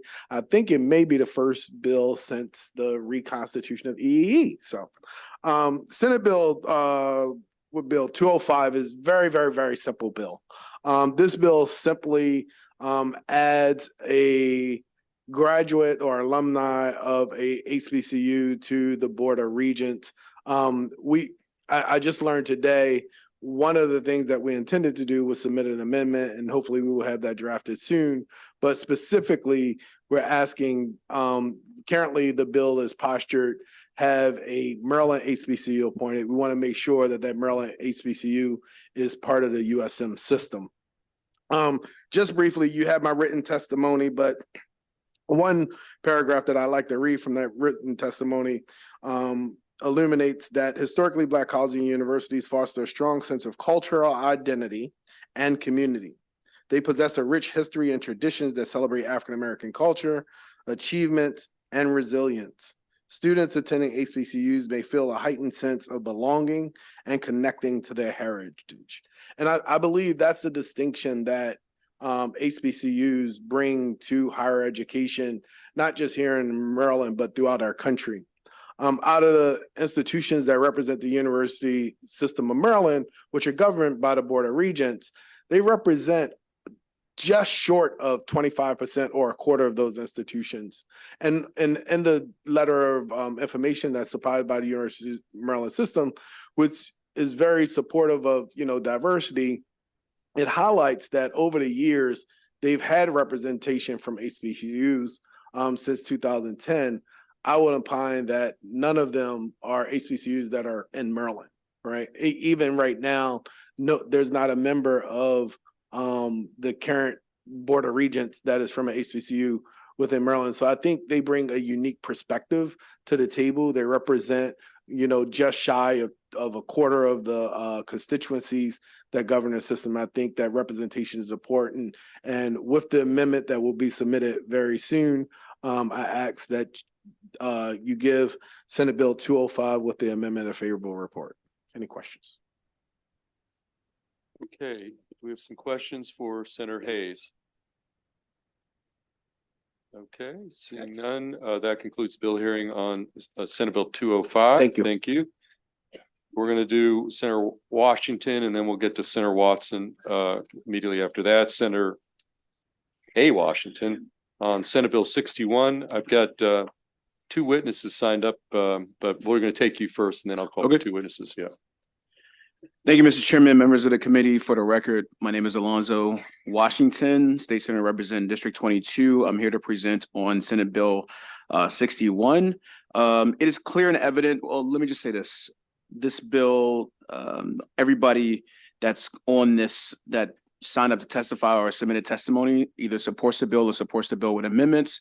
Kind of different from last year when I proposed this legislation. So I accept those amendments. I think they're quality amendments that I would like to see with this bill. I think this is the right time for this piece of legislation, considering what has happened in our country.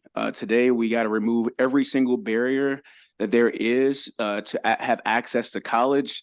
As a first generation college student myself, and a person that went through the college application process, just like most people in this room, seeing that arrest box that's there, or seeing the suspension, whether or not you've been suspended or not, box there, deters students from wanting to complete the application. Data from the Common Application, a standard application used by over 1,000 colleges and universities nationwide, finds that among students who shared their disciplinary records, 22% do not complete their application. It's, to me, we've already banned the box on ensuring that our colleges and universities cannot ask about criminal arrest records. It only makes sense that we do not include that and include disciplinary matters as well. There are amendments to it that our universities will be able to inquire after admissions or whenever during the application process about a student's suspension record, but that box just will not appear on that application. For all the students that are here in the state of Maryland and all the students who have been suspended one time in their life, they have to ask, they have to say yes to that question. If you've been suspended for any reason, whether it's being verbal or to the teacher or talking back or having some disagreement with a student and a teacher decides to just suspend you when you're in the 9th grade and you now want to go to college, you now have to check that box. I'm asking this committee to remove that box, to remove another barrier that exists for so many students here in the state of Maryland. So with that, I asked for a favorable report. And again, I would just say that everybody is now in agreement that this is the time to do this bill. And I accept their amendments to move this bill along. Thank you. Okay, questions for Senator Washington, A. Washington. Okay, seeing none. We've got two witnesses signed up in person. Go I'm just- I'm just gonna call them both up. We've got Mark Levan signed up favorable, and then Candace Carico signed up favorable with an amendment from USM. So why don't we both, we'll start with you, Mr. Levan. You're signed up straight favorable. You've got 2 minutes. Okay, thank you. Good afternoon, Mr. Chairman and members of the committee. My name is Mark Levon. I am a student attorney in the Youth Education and Justice Clinic at the University of Maryland School of Law. The clinic represents children who have been pushed out of school via suspension and expulsion. Our clients are often punished for who they are, including their race, gender, socioeconomic status, and disability status. Our clients frequently face barriers to higher education, including the requirement to disclose school disciplinary records on college applications. This requirement often discourages children from applying to college. Requiring applicants to disclose disciplinary records from elementary, middle, and high school sends a clear signal that these records may or will stand in the way of admission. For many students, these requirements signal that they are not welcome. The racially disparate impact here is crystal clear. In Maryland, Black students are almost 3 times more likely to experience exclusionary discipline than white students. However, studies have shown that all students misbehave at roughly the same rate, regardless of race or gender. Research has also shown that implicit bias, cultural stereotypes, and even explicit prejudice explain why Black students are suspended and expelled at much higher rates than white students. As a result, Black students are disparately impacted by having to disclose their discipline records when applying to post-secondary schools. Thus, the clinic strongly supports Senate Bill 61, prohibiting colleges from considering school disciplinary records, which would help mitigate the discipline disparities that pervade K-12 education. The bill would create a more equitable review process for all applicants to Maryland institutions of higher education, ensuring that their disciplinary records do not negatively impact their futures. For these reasons, the clinic asks for a favorable report. Thank you. Okay, why don't we go to our final witness and then we'll take questions. Good afternoon. Thank you, Chair Feldman and Vice Chair Kagan, members of the committee. Appreciate the opportunity to speak with you about the bill today. The University System of Maryland institutions do not currently use primary or secondary school disciplinary records to disqualify applicants. So we certainly support that part of the bill. There are instances, however, when our student affairs professionals will currently work with admissions professionals to reach out to inquire about certain disciplinary records, mostly to understand the situation that may have driven a particular incident. And so that student can be connected with resources on campus to help that student succeed. So if a student, for example, has had a mental health issue, for example, that generated some kind of disciplinary record, we try to work in a professional and sensitive way to connect the student to resources. And so the amendment we would request now is that when the student wants residency, that we can make inquiries. And again, this is predominantly to connect for the student's well-being. There have been very rare cases when there is a sustained record of something more serious in a discipline record that might raise questions if the student were to be a resident. And that's when there's history of stalking or violence, or, you know, very, very rare cases. But given the residential component, we would like in those cases to be able to make inquiries as appropriate, but again, predominantly for the well-being of the applicant student. Thank you. Okay, Senator Carrozza for either of our two witnesses. Thank you. I was interested in this amendment. As far as I understand the intent of the legislation. At the same time, you're narrowing in on the residency piece, which I would think there would be more of an obligation and responsibility on the university's part to have that piece in there. And as I understand it, it would allow you to make inquiries with the student. So if there's also, I mean, it would allow you to make an inquiry that could lead to additional services for the student, and also kind of covers the university on the residential end with other students. That's how I'm reading your amendment, which is why I think I would agree with the amendment, but I believe it should include both the criminal history and the disciplinary records, just so you can be able to make that inquiry.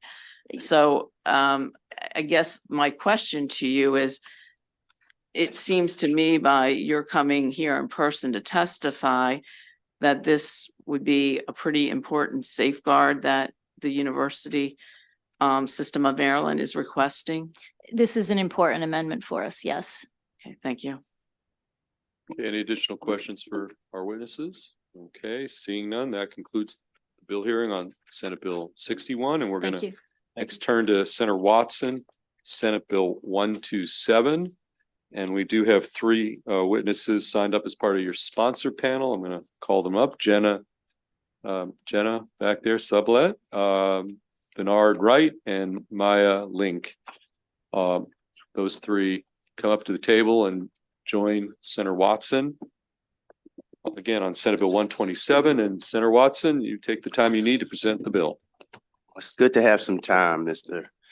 Chair. Good afternoon, colleagues.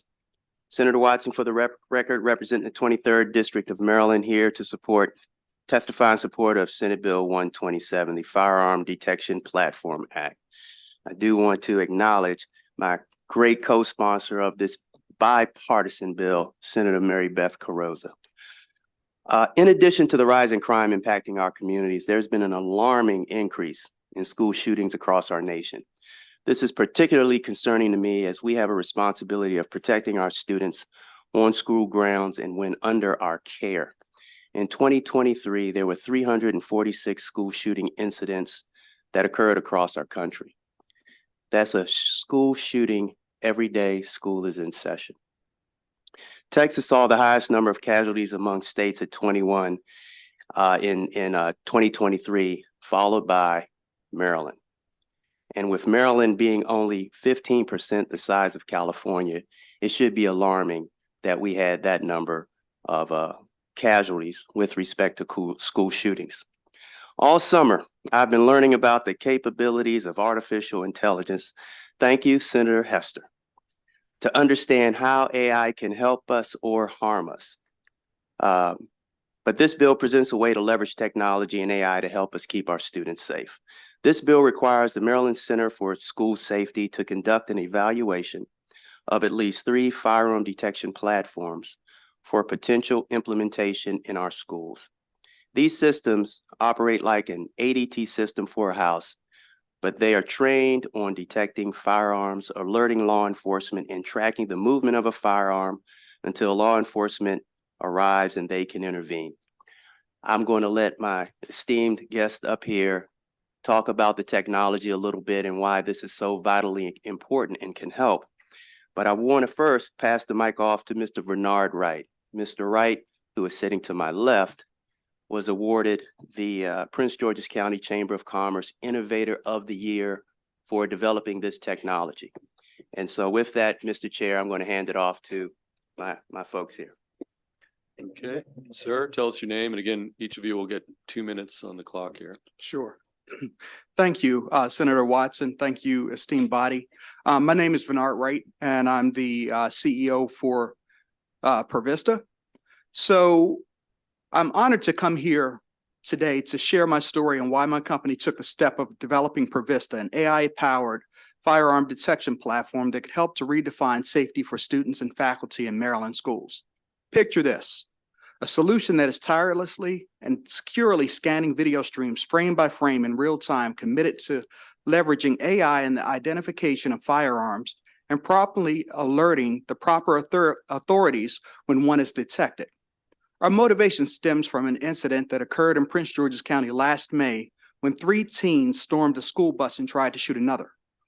Thankfully, the gun jammed and the notorious Baby K was eventually captured, but not before he was able to wreak more havoc, which triggered a conversation with Prince George's County State's Attorney Aisha Braveboy about what technology could do to keep our schools and related infrastructure secure. Based on that discussion, we focused our efforts on developing a solution which was further spurred on by the exponential surge that Senator Watson just talked about in terms of the number of school shootings.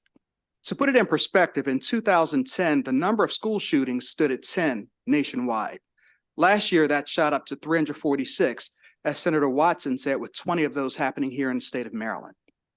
Our team is firm in its dedication to privacy and fairness. We've developed our platform to be part of a holistic strategy to detect firearms in schools, steering clear of facial recognition to prioritize the well-being of students and staff. We take pride in partnering with law enforcement as well. As a minority and the former CIO for Prince George's County and WSSC Water, and a lifelong resident of Maryland, I carry a unique perspective. I understand the concerns on communities of color and bear the brunt of technology advancements. Thank you, sir. Let me just welcome our friend from Montgomery County, Senator Ariana Kelly, all the way from the Judicial Proceedings Committee. This is a jointly assigned matter. Welcome, Senator Kelly. Okay, Jenna, you want to go next? Sure. Good afternoon, Chair Feldman and members of the Education, Energy, and Environment Committee. My name is Jenna Sublett. I work with Cornerstone Government Affairs. We are here representing Zero Eyes in support of Senate Bill 127. I will waive the rest of my time to the professional here, Mia, but will remain for any questions. Thank you. Okay, put that mic up there and all yours. Good afternoon, Chairman Feldman and members of the Education, Energy, and Environment Committee. My name is Mia Link. I'm the Vice President of Strategy for Zero Eyes, a company that was founded by military veterans with the purpose of providing proactive firearm detection in schools, commercial buildings, and government infrastructure. Our technology uses AI software implemented on already existing security cameras to detect visible firearms and alert law enforcement within seconds. Any alerts received are verified by human eyes and confirmed to be threats or non-threats in our operations center, which we staff 24/7 with trained professionals. Our software is deployed into hundreds of K through 12 school districts in 35 states across the country. And with this bill, Maryland has the opportunity to join other states that are prioritizing school safety by taking the initiative to fund a proactive technological solution to the growing problem of gun violence in schools. This is the future, not just for school safety, but it has the potential to provide safety for all Marylanders. We look forward to the opportunity to partner with the state of Maryland and the Office of School Safety should this legislation be enacted. And we'd also like to offer a demonstration of our technology for the committee if anybody is interested. Thank you for the opportunity to provide testimony on this issue, and I'd be happy to answer any questions. Okay, thank you. Let's start with Senator Hester. Thank you. And I've had the opportunity to meet with Zero Eyes before. Seems like a great platform.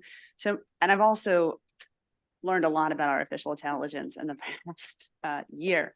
And so the White House Bill of Rights, has like 5 things that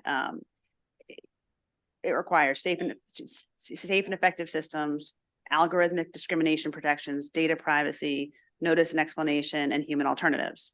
So my question around this one is specifically around whether you have done an impact assessment that proves that the technology actually works. And then furthermore, does it do so in a non-biased way?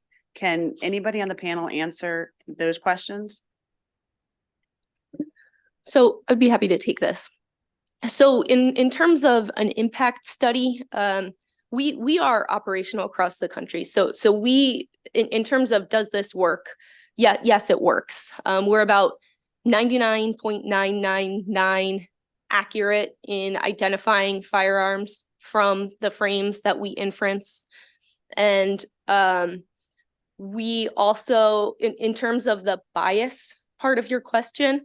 So we've done white papers on this, but because for our technology from Zero Eyes, we are not doing any type of facial recognition, behavioral characterization. We're not looking at faces, we're looking at objects, simply a firearm. Doesn't matter what color the firearm is, doesn't matter what color the hand is, whether you're wearing gloves or not gloves. We're looking for the shape and the characteristics of a firearm, just a simple object.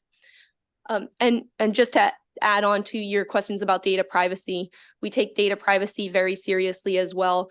We have our ISO 27001 certification, SOC 2. These are all information security management system certifications.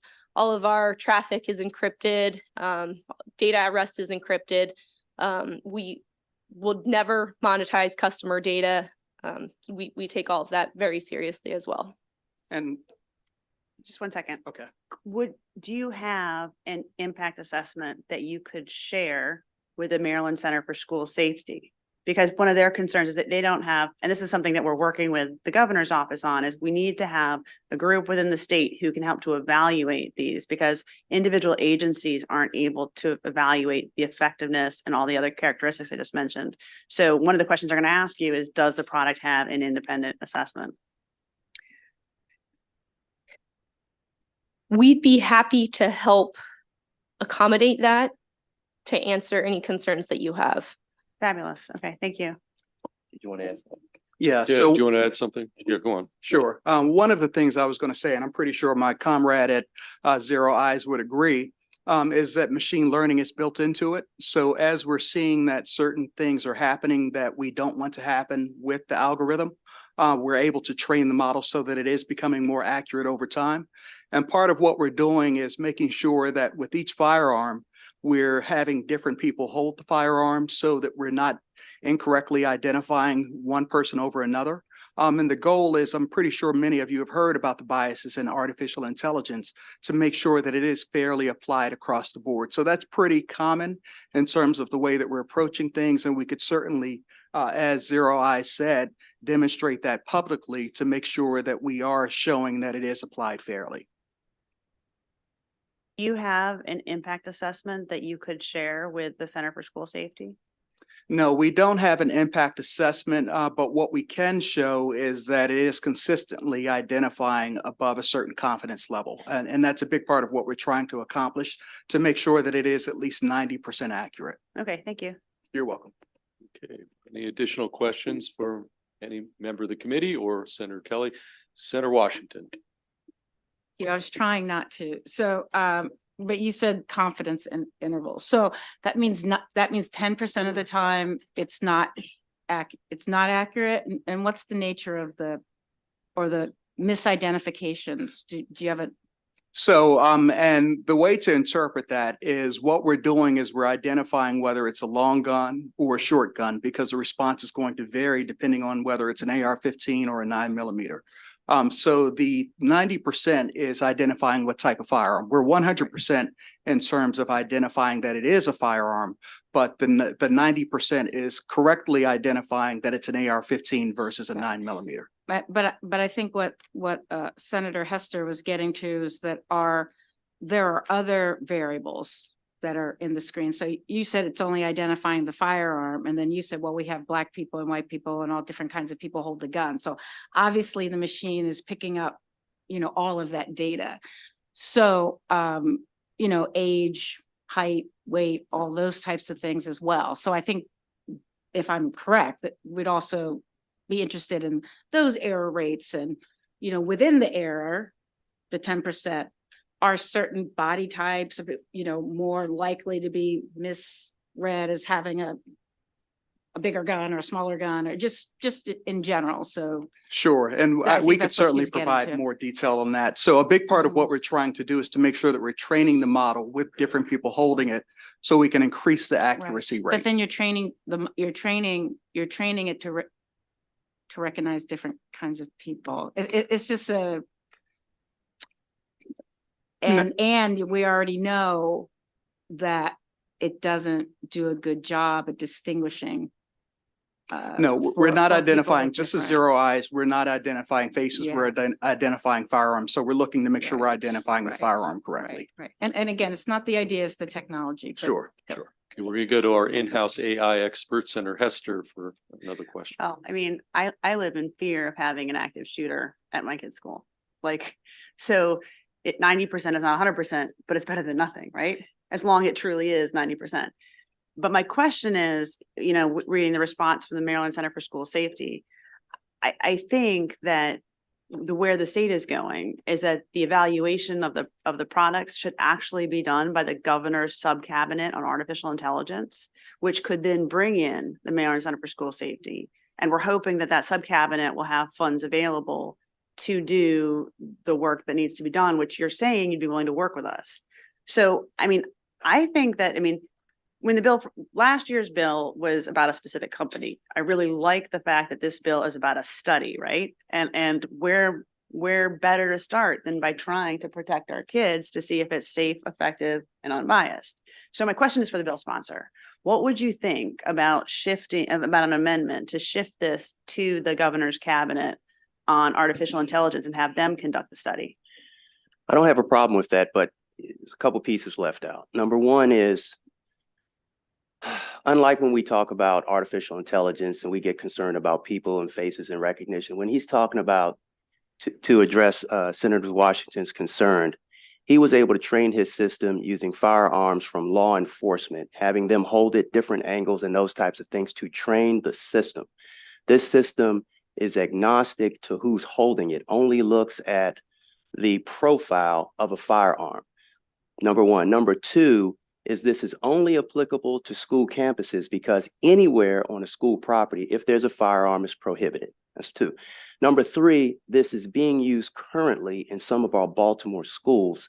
And I need to get you that information because they were not able to sign up to testify in time to talk about how their system is currently in use.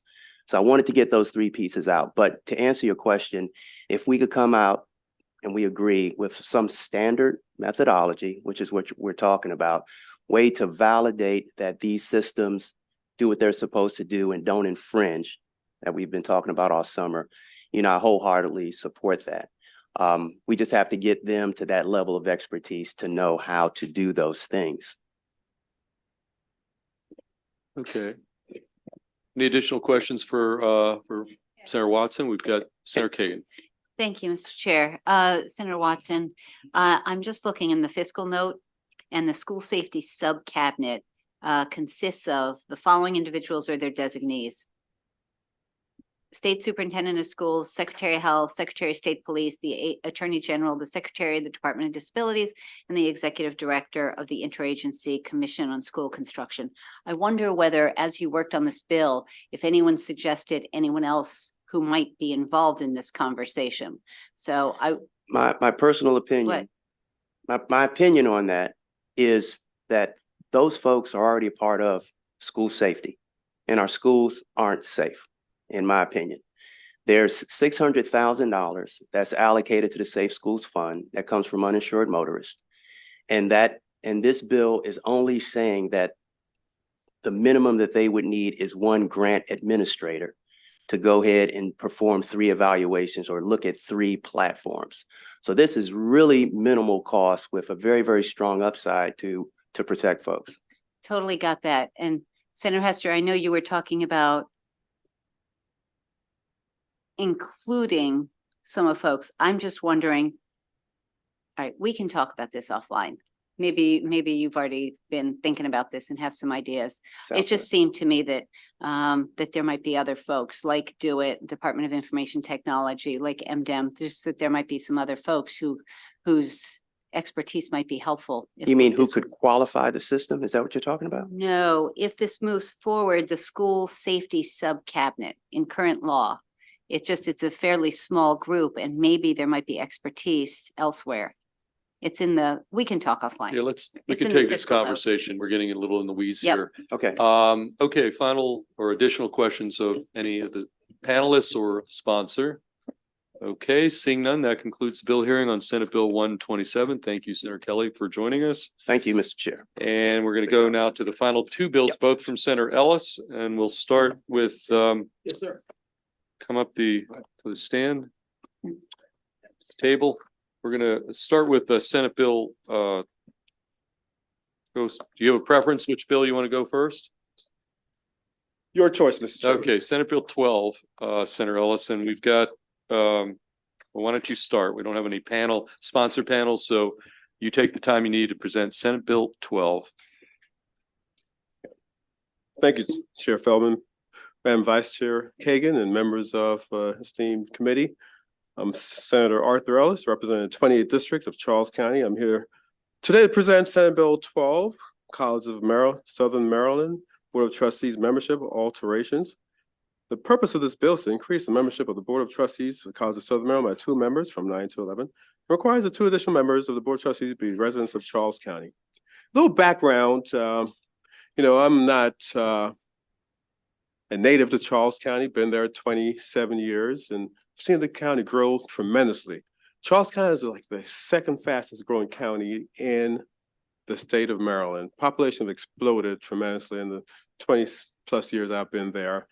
And something I've noticed in the last 5 to 7 years, as the population has exploded, the resources to our community have decreased. And the most recent, most atrocious taking away of resources, the closing of the pool at Southern Maryland. But no regard for the residents of Charles County. Pool is there. It's in a well-functioning building, PE building, with heating and ventilation. The building works, but the pool sits empty, emptied out, closed down. No public hearings, no comment from, no requests from public officials, community.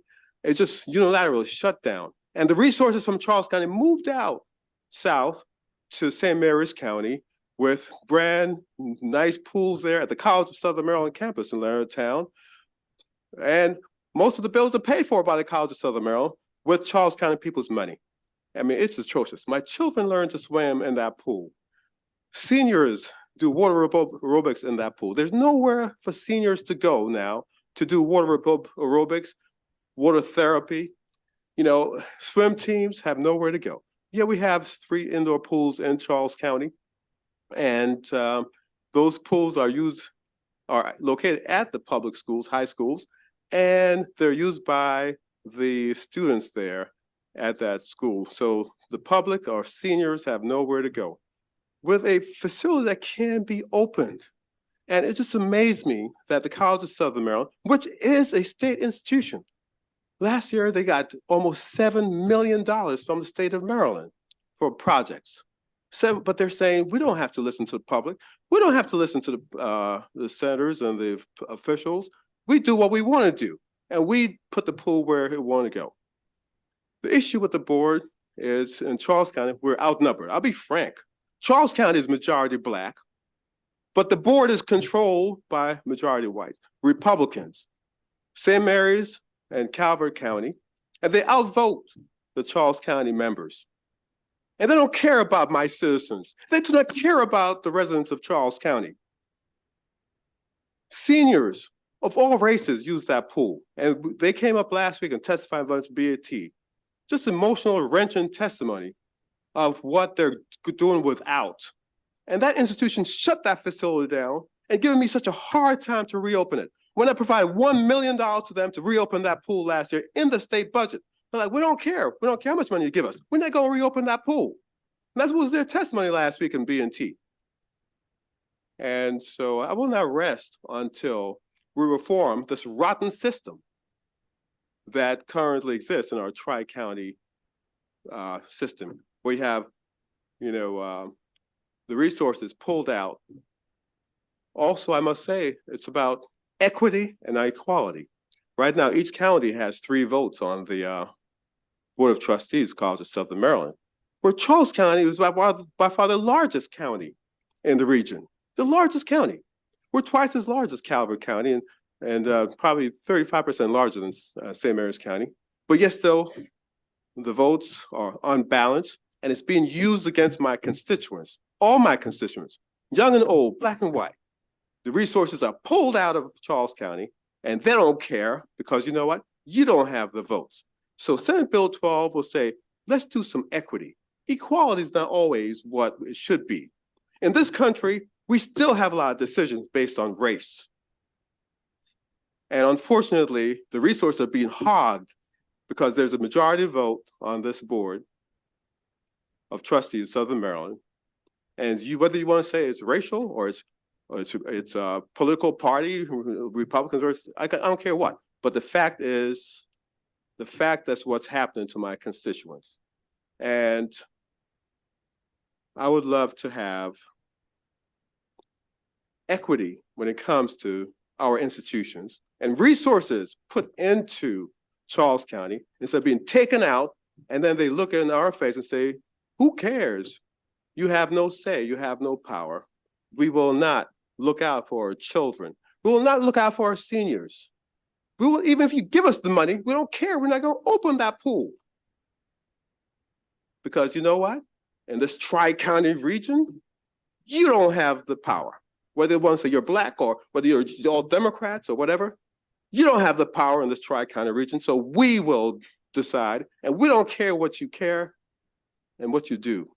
And so my job here is to represent my constituents and speak up for them and to look at solutions, how we can take care of this administratively through a simple matter as the orientation of that Board of Trustees. And so I ask for a favorable report on Senate Bill 12 to return equitable resources to citizens who pay a lot of taxes and have a lot of needs, because how things have been set up over the last few years, it's been set up to just take our money and take our resources and not provide the services to Marylanders who so happen to live in Charles County. Thank you, committee. I ask for your favorable report on Senate Bill 12. Okay, thank you, Senator Ellis. Any questions for the sponsor, Senator Ellis? I'll take one. Okay, Senator Simonaire. We've missed you, Senator. I miss you too. We had good conversations on this committee with you here. Hey, I was just noticing, and I don't know the politics behind this, but I see your favorable testimony, but I see the rest is unfavorable, but it's including Charles County government. They have an unfavorable in here as well, which kind of on the surface kind of contradicts what you're saying. So can you tell me why that's a scenario where the Charles County government doesn't want this? Well, I'll give you the technical answer from their testimony. And they mentioned that it will unbalance the system. And there's a Code of Maryland, section 16-202 provides that Board of Trustees for regional community college shall have an equal number of members from each county in the region. And if we make it unequal, they will violate that provision of the law and they will lose out on $22.8 million in funding. Well, the key is we can easily amend that particular statute. We're lawmakers, we can amend statute to make it speak for the needs of the present day and to solve problems. So that's easily solvable. You know, we work with the bill drafters here in Annapolis. We looked at the possibilities, how we can do these things. And so we can do these things. And so they basically, just on a technical manner, based on their letter, I think we can easily solve that problem. Sure, you're welcome. Okay, additional questions for our sponsor? Okay, seeing none, we do have, thank you, Senator Ellis. We do have some unfavorable testimony. So I'll call up, we have one in-person unfavorable, Sean Coates from the Board of Trustees, College of Southern Maryland. Is Mr. Coates here? Yes. Okay, why don't you come on up? And then we have a couple of virtual unfavorable witnesses. Okay. Can I stay here or should I? Yeah, since it's unfavorable, it's probably better if you take a seat. I think it'll be a little bit awkward.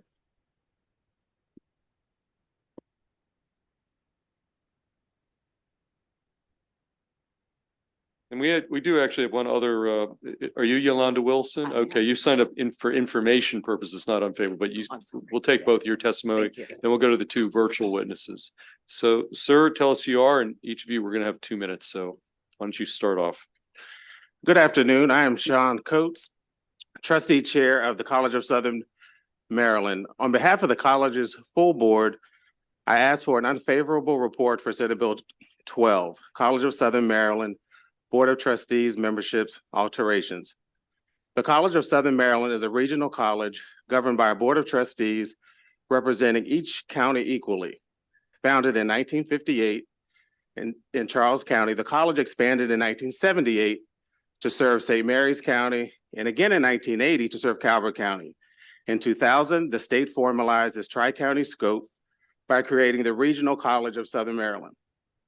Much deliberation by the three respective boards of county commissioners and our delegations at that time determined the most effective and equitable approach to governance was through a shared ownership model of board leadership whereby each county would be equally represented.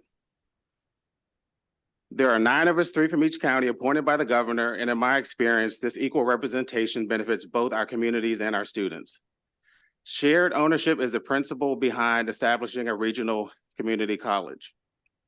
If trustee representation is no longer equal as proposed in Senate Bill 12, the concept of a regional community college is in jeopardy. As a trustee since 2018 and as the grandson of trustee emerita Veronica Coates, one of Charles County's community leaders who served as the college's trustee from 1976 to 1993, I am humbled to walk in her footsteps and to work collectively, collaboratively, and respectfully with my fellow trustees. At the heart of this institution is our shared commitment to meet the needs of our diverse and changing region. We are truly honored and privileged to serve the students who come to our institution from all corners of our region, seeking knowledge, skills, a better income, and more opportunities to support themselves and their families. As our president, Dr. Yolanda Wilson, so eloquently reminds us through the African proverb, to go far, we must go together. As trustees for the College of Southern Maryland, going together means equally sharing and embracing our responsibility for the benefit of all of Southern Maryland. I ask the committee's unfavorable report to Senate Bill 12. Thank you. Okay, why don't we'll go to, tell us who you are and you get 2 minutes and then we'll open up questions. I'm Dr. Yolanda Wilson, and as president of the College of Southern Maryland, I ask for an unfavorable report for Senate Bill 12, Board of Trustee membership alterations. While recognizing the distinct nature of proposed Senate Bills 12 and 81, it's important to note that these bills are similar and that they both address governance and resource allocation within the context of a regional framework. Our concern lies in the potential for the proposed changes to create imbalances and disrupt the collaborative spirit of the existing board and the operational efficiencies and student equity that has been achieved through the current legislation. As a regional community college, the College of Southern Maryland supports each location equitably in accordance with their unique needs and student population. As of fiscal year 2023, there are 14,329 students from throughout Southern Maryland attending the College of Southern Maryland. Of these students, almost 45% attend 2 or more campus locations across the 3 counties, and another 12% take online classes.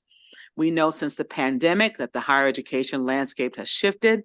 Our students demand more flexibility, and this particular governance structure allows for that equitable representation around flexible resources. Students do not see county boundaries or limitations in educational services, programs, or offerings because we collaborate, our board collaborates from a regional approach. This collaboration is incredibly important to best serve the needs of all of our residents of Southern Maryland. However, Senate Bill 12 would create an imbalance, and if one county has more representation than the other 2, it can lead to the perception of disparities in educational opportunities and services among the 3 counties. An equal number of representatives assume an equal say in decision-making and resource allocation. I urge the committee to give an unfavorable report to Senate Bill 12. Thank you. Okay, thank you. Any questions for our 2 witnesses? Senator Washington. Thank you, Madam President, and thank you for coming. As we've had you here before, I was just reading this article. I guess this is about the pool, right? So just out of curiosity, I just have to. So the pool closed, and in this article, you said you were open to opening the pool again. Is that the case, or what's the issue with the pool?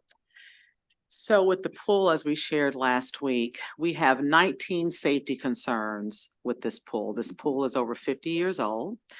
And we certainly appreciate Senator Ellis's advocacy for our constituents. I'm a Charles County resident, quite frankly, and would appreciate recreational services in the county myself. But we have 19 safety concerns in this 50-year-old facility.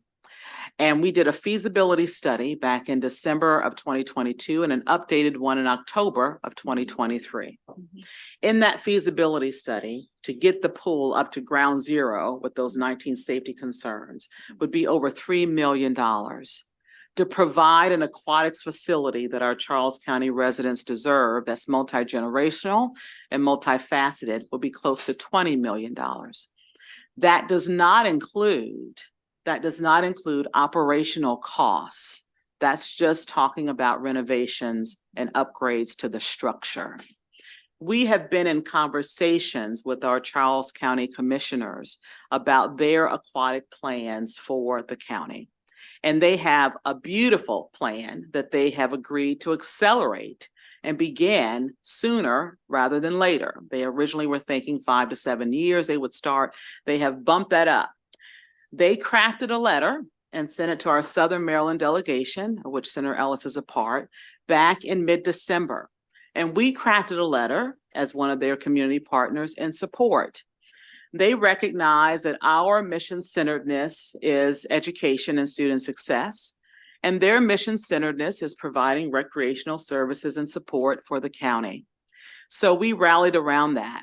If we had rallied around the funding that Senator Ellis provided and advocated for, and we appreciate that, we would have had to take resources that we need for our most vulnerable student populations. Okay, we have students with a lot of needs, and we would have had to reallocate those resources to put into this aquatic pool facility, 8-lane lap pool that would have served a very smaller segment of our population versus serving the needs of our students who have food insecurities, housing needs, transportation needs, clothing needs, scholarships, and textbooks. Our students are incredibly vulnerable. We serve the most Black and Brown outside of HBCUs at the community college space, more first-generation college students, working adults, some college with no degree, LGBTQ plus IA, on and on. And so we have prioritized student success.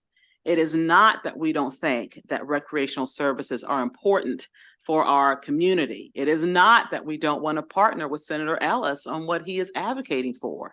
It's simply a matter that our board collectively, and I think with quite a bit of data, looked at the volume of people utilizing the pool. It had declined tremendously, but the cost to keep it up had not. Right. Well, I don't question that. Thank you. It seems like if nothing else, it has accelerated.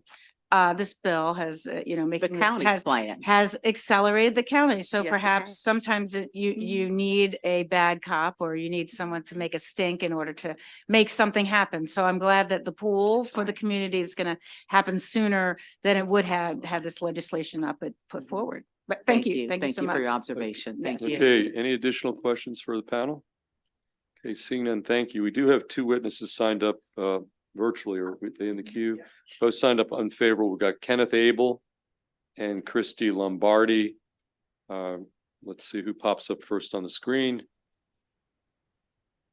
Okay, Ms. Lombardi, you're going to go first. You've signed up unfavorable and you have 2 minutes. Thank you. I'm Christy Lombardi, as a trustee for the College of Southern Maryland, and I ask for an unfavorable report for Senate Bill 12. The College of Southern Maryland must maintain its regional designation and representation of 3 trustees per county. If one county has more representation than the other 2, as Senate Bill 12 proposes, not only is there the potential perception of disparities among counties, but also in jeopardy is the college's capital funding formula. It's important to understand that the designation for being a regional community college carries with it a funding formula of 75% state allocation and 25% county allocation for capital projects. There are only 2 regional community colleges in Maryland, including the College of Southern Maryland and Chesapeake College, with this unique allocation. With unequal county representation, the College of Southern Maryland would no longer be a regional college, and we would be ineligible to apply this formula. So that means Capital project costs would instead be shared equally 50-50 by the state and respective county. Looking back, the fiscal impact of the 11 projects that the college has completed as a regional community college since 2000 would have been an additional $37.8 million to the local jurisdictions without this regional designation. Charles County's additional share would have been $25 million. Calvert's would have been $6.9 million, and St. Mary's $5.6 million. Looking ahead, the fiscal impact on the county shares of capital projects in the next 5 years would be an additional $4 million in St. Mary's County and an additional $18.8 million in Charles County. So for these reasons, I ask the committee's unfavorable report to Senate Bill 12. Thank you. Okay, any questions for Ms. Lombardi? Okay, seeing none, we'll go to our final witness on the bill. Mr. Abel, why don't you tell us your name and tell us your name, and then you've got 2 minutes. Signed up unfavorable. We can't hear you. I'm not sure. You're not muted. Volume and everything on your end.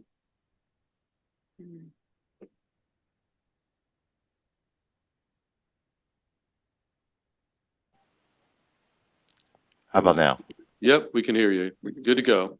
Okay, great. Great. Thank you for your patience. I'm Key Abel, and a trustee of the College of Southern Maryland. I asked for an unfavorable report to SB 12, College of Southern Maryland Board of Trustees membership alterations. The College of Southern Maryland is a regional college governed by a board of trustees representing each county equally. The governor appoints our trustees, with the current membership being 3 trustees from each of the 3 counties. As a board, the 9 trustees have always and will continue to work collaboratively with profound respect and recognition of each other's perspectives. Each of the trustees performs our duties with due diligence to best serve the needs of all residents of Southern Maryland. One priority of the Board of Trustees is to ensure that the college serves all students equally and equitably. It would be difficult to maintain parity across the 3 counties with an unbalanced board. Students are CSM hawks, regardless of where they live or attend class.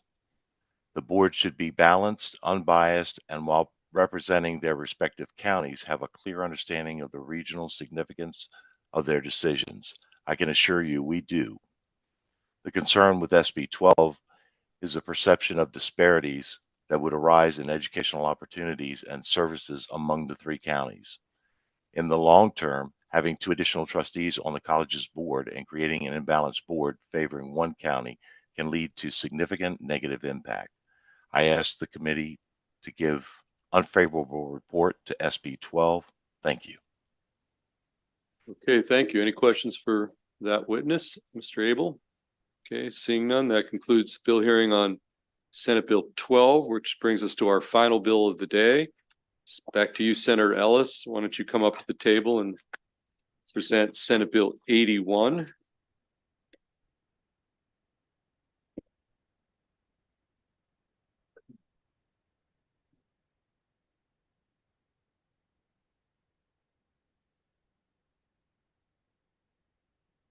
Good afternoon again, committee. And for the record, Senator Arthur Ellis, represent 28th Legislative District of Charles County, to present Senate Bill 81, Higher Education College of Southern Maryland, the budget. The purpose of this bill is to alter the information shown in the budget of the College of Southern Maryland. Requires certain county commissioners to review and approve the budget of the residential campus in each county and authorize the Board of Trustees of the College of Southern Maryland to approve certain transfers of appropriations. Being a CPA, I understand the power of budgets, and I understand that when you basically know where the money is going, you can account for that money. Right now, the money goes into a big pot into the College of Southern Maryland, and Charles County is paying for resources in other counties where my constituents are suffering. Now, I will not repeat the main concern I have with the pool of Southern Maryland in the interest of time. But I just want to say several things in response to the previous testimony from the individuals opposing the previous bill. The pool in Leonardtown, which is probably 45 minutes drive from Waldorf, is used by a maximum of 3 out-of-county residents in the last period. How do I know that? the delegation, Charles County delegation, did a visit to the St. Mary's County Pool, and we saw that beautiful facility, and they gave us a nice report, and they had out-of-town users of that pool, out-of-county users, and there were 3 people on that list, 3. If you assume that all 3 were from Charles County, you'll say 3 out of hundreds, if not thousands of people drive a long way to get to that pool. We talk about the equality and equitable use of the facilities. You know, folks will not, especially our seniors, they will not drive 45 minutes. And if you live in certain places northwest of the county, they will not drive over almost an hour to get to that facility. And secondly, several members who just testified, they mentioned how the governor appoints the Board of Trustees. What they forgot to mention is that they're all confirmed by us in the Senate. And we have a say in whether they keep their jobs or not on that Board of Trustees. We are the final arbiters of the appointment. Thirdly, talked about the needs of the students, to talk about the poverty and need and food. All this. Yes, that's there. But I want to remind this body that Charles County now officially, demographically, is the wealthiest majority Black county in the nation. Let me say that again. Charles County is the wealthiest majority Black county in the nation. We pay a lot of taxes into the state budget. And so many things are been taken away from my county when the needs are greater, needs of swim lessons, and the need for teachers, our teachers, to go to after work classes to do continuing education.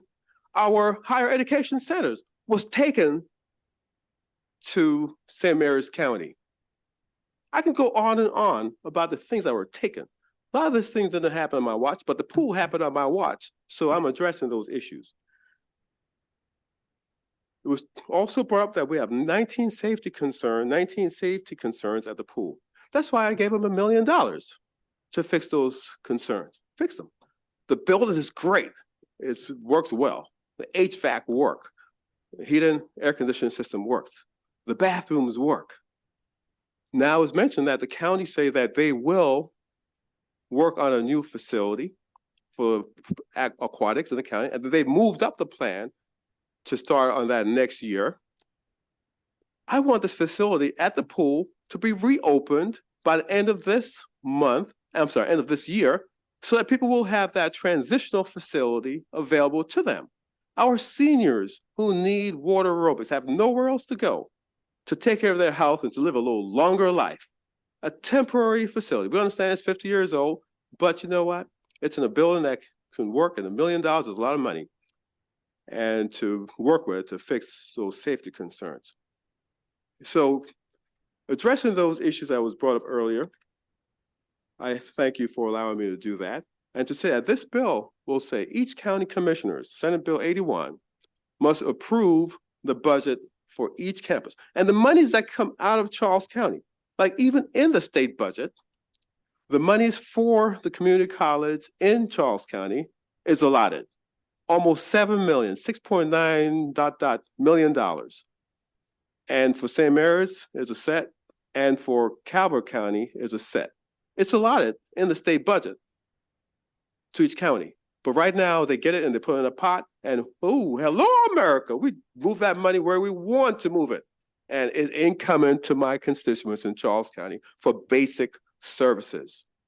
So therefore, I ask for a favorable report on Senate Bill 81 to give accountability to the College of Southern Maryland and to make sure Charles County citizens are treated with dignity and respect. And so old people, senior citizens, whatever you want to call them, can have a little longer, healthier life. For our kids can swim in the pool, swim team to compete in the summer swim league like my kids did, and have an opportunity to really have a quality of life worthy of the most affluent African-American community in the nation. Okay, thank you. Thank you, Mr. Chairman. Thank you, Senator Ellis. Any questions for the sponsor, Senator Ellis? Okay, seeing none, we do have some in-person testimony unfavorable. Got Yolanda Wilson. She back up here. We've got Sean Coates. And we've got Genesis Engel is Okay, those are the three witnesses signed up unfavorable. Yes, sir. Mr. Chairman, I have a bill here in budget and It's all tax. good. So I have to leave, so You no are disrespect. released. Yep. Thank you You don't so have to much. stick around. We're good. Okay, you three, and then we've got two virtual witnesses as well unfavorable. So Mr. Coates, why don't you want to lead off this time? Yes, sir. As Chair of the Board of Trustees for the College of Southern Maryland, I request an unfavorable report for SB 81 Higher Education College of Southern Maryland budget. In 2000, the College of Southern Maryland became one regionalized community college. The law enacted in 2000 provided for one regional college serving 3 counties with equal representation on the governing Board of Trustees. That same legislation created 3 separate and independent operating budgets for each campus. At the time, that local budget process worked well, but times have changed, especially in today's post-pandemic world. In 2020, following 2 years of extensive deliberations by the college with our 3 county boards of commissioners and our delegation to develop a local budget process, the state legislature authorized the College of Southern Maryland to operate under a unified budget effective for fiscal year 2022. The counties, working with CSM, agreed that the college's budget model needed to focus on serving the students of each county rather than just their buildings. Together, we further agreed that a more equitable sharing of costs of instruction and student services was to be based on each county's enrollment. In developing this approach, front of mind was that the process must ensure equitable distribution of local funding based on a student's county of residence, as well as where they are taking classes.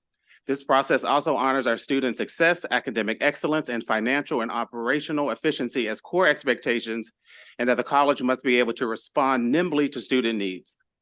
Today, one operational budget remains a valid local process as it enables efficiencies and removes unnecessary duplications. It is not fiscally possible to replicate all programs at all 4 of our campuses, and the one college budget allows us to have employees and contractors work across multiple campuses, making more efficient use of resources and talent. As a regional college, CSM can scale student services across the region utilizing existing staff. This allows us to meet disparities and create equity. It is important to note that our concern with SB 81 lies in the potential for these proposed changes to disrupt the collaborative spirit and operational efficiencies and student equity that have been achieved through the current one college budget process. I therefore request this committee provide an unfavorable report to SB 81. Thank you. Okay, why don't you just pass the mic right next to you? Why don't you tell us who you are, and then you've got 2 minutes. Good afternoon, Mr. Chair and to Vice Chair and to the member of the committee. My name is Genesis Ingal and I'm a nursing student at the College of Southern Maryland, and I'm the Campus Association President of Leonardtown Campus. I attended CSM because of its diversified student body, great scholarship opportunity, incredible programs and services, and its environment to connect and network with entire Southern Maryland region. From my first day at CSM, I attended classes at all campuses and online because I needed to attend classes that were compatible with my schedule. And most of my classes are specialized because I'm in a nursing program. For instance, I took Anatomy and Physiology 1 and 2, microbiology classes, and other 2 classes at Prince Frederick campus in Calvert County. I took my Statistics and Chemistry and other 2 classes at La Plata campus in Charles County. And I took many of my general education classes and pre-nursing classes at the Leonardtown campus in St. Mary's County. I took those classes because it's suitable with my schedule. The rest of the classes I took, it's online. Now that I have finished all my nursing prerequisite, I attended classes at the CSM Regional Hughesville campus in Charles County because that is where the new Center for Health Sciences building is located at. At that campus, me and my classmates have an incredible opportunity to experience a real-life learning environment with input and guidance from expert healthcare providers from all 3 counties. I succeed at CSM because of the flexibility of choice provided online and in person. And as a student representative, it's my experience that most of my fellow students also attended classes in all 3 counties. I hope my testimony shed light on how CSM approach our studies, no matter where we attend, online or in person. I hope that you allow the CSM, my community college, to continue to provide outstanding programming and support services to those of us in need. who needs access to affordable and flexible education opportunity across all three counties. Thank you. Okay, thank you. Ms. Wilson, why don't you close it on out? So I also want to request an unfavorable report for Senate Bill 81. We fully recognize the trust that was placed in the college by our three Board of County Commissioners and the Southern Maryland delegation members prior to my arrival, when they unanimously endorsed our local budget process in 2020. We also understand and fully accept the imperative for accountability and transparency and the need for further and continued collaboration with our counties and our delegation. Their endorsement in 2020 of the legislation that unified the college's budget was a first step. We must now advance this trust, understanding we need to provide fuller reporting that demonstrates greater accountability and transparency to assure the counties that our distributions of their county's funding are equitably allocated.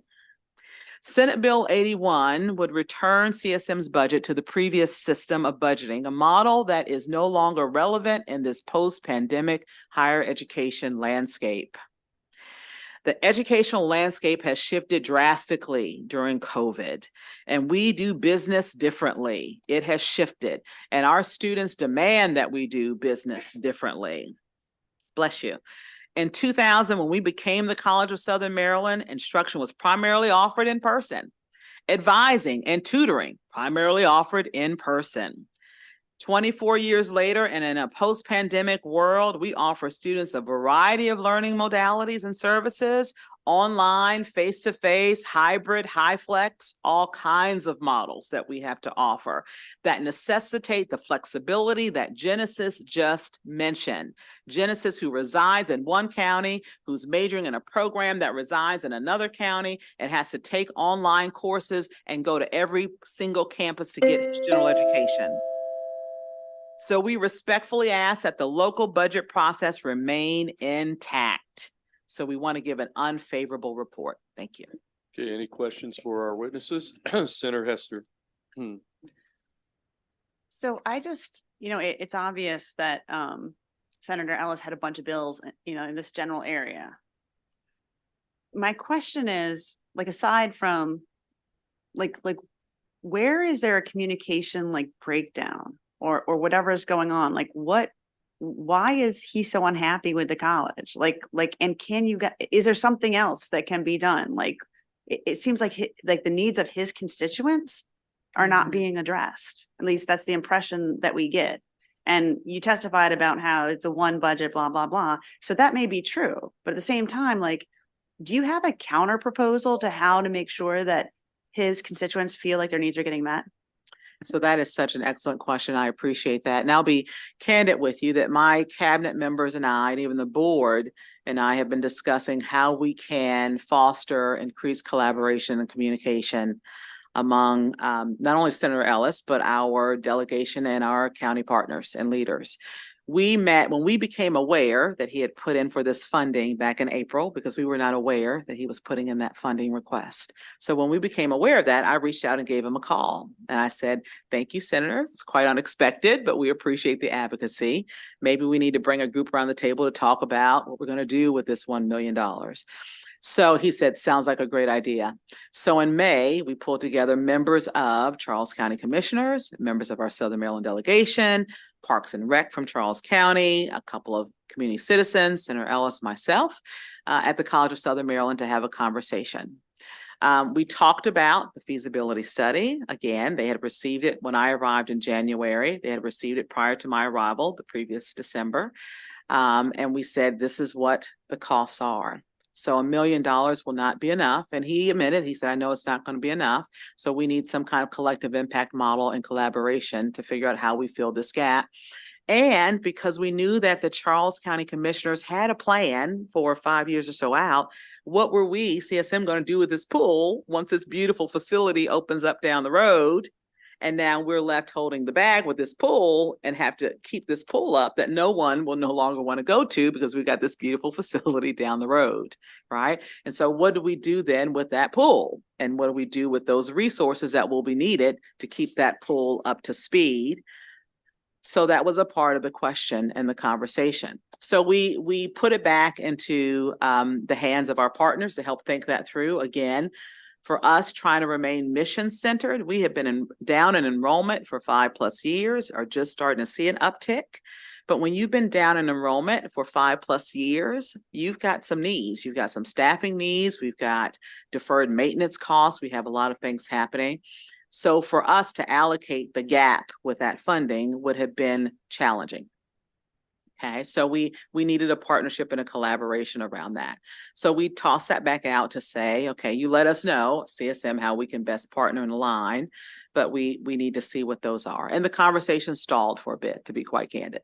Okay, the conversation stalled. Picked back up when they reached out and asked if they could visit our facility in Leonardtown.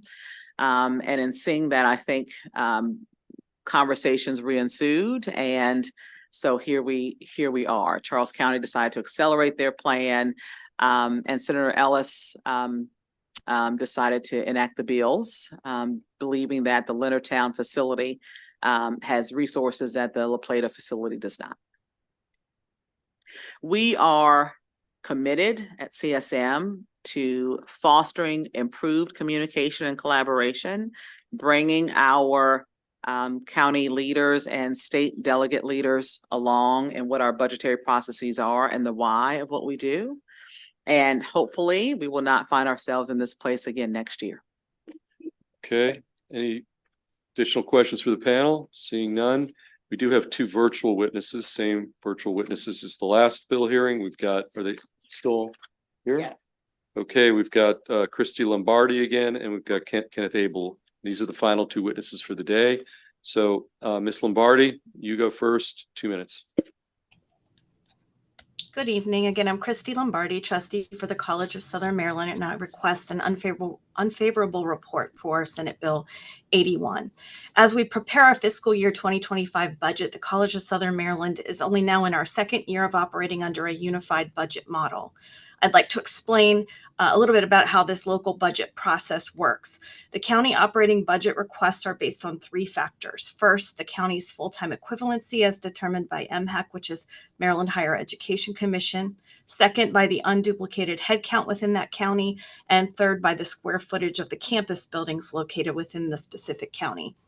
Funding increases are calculated by distributing these costs based on each county's share of these factors.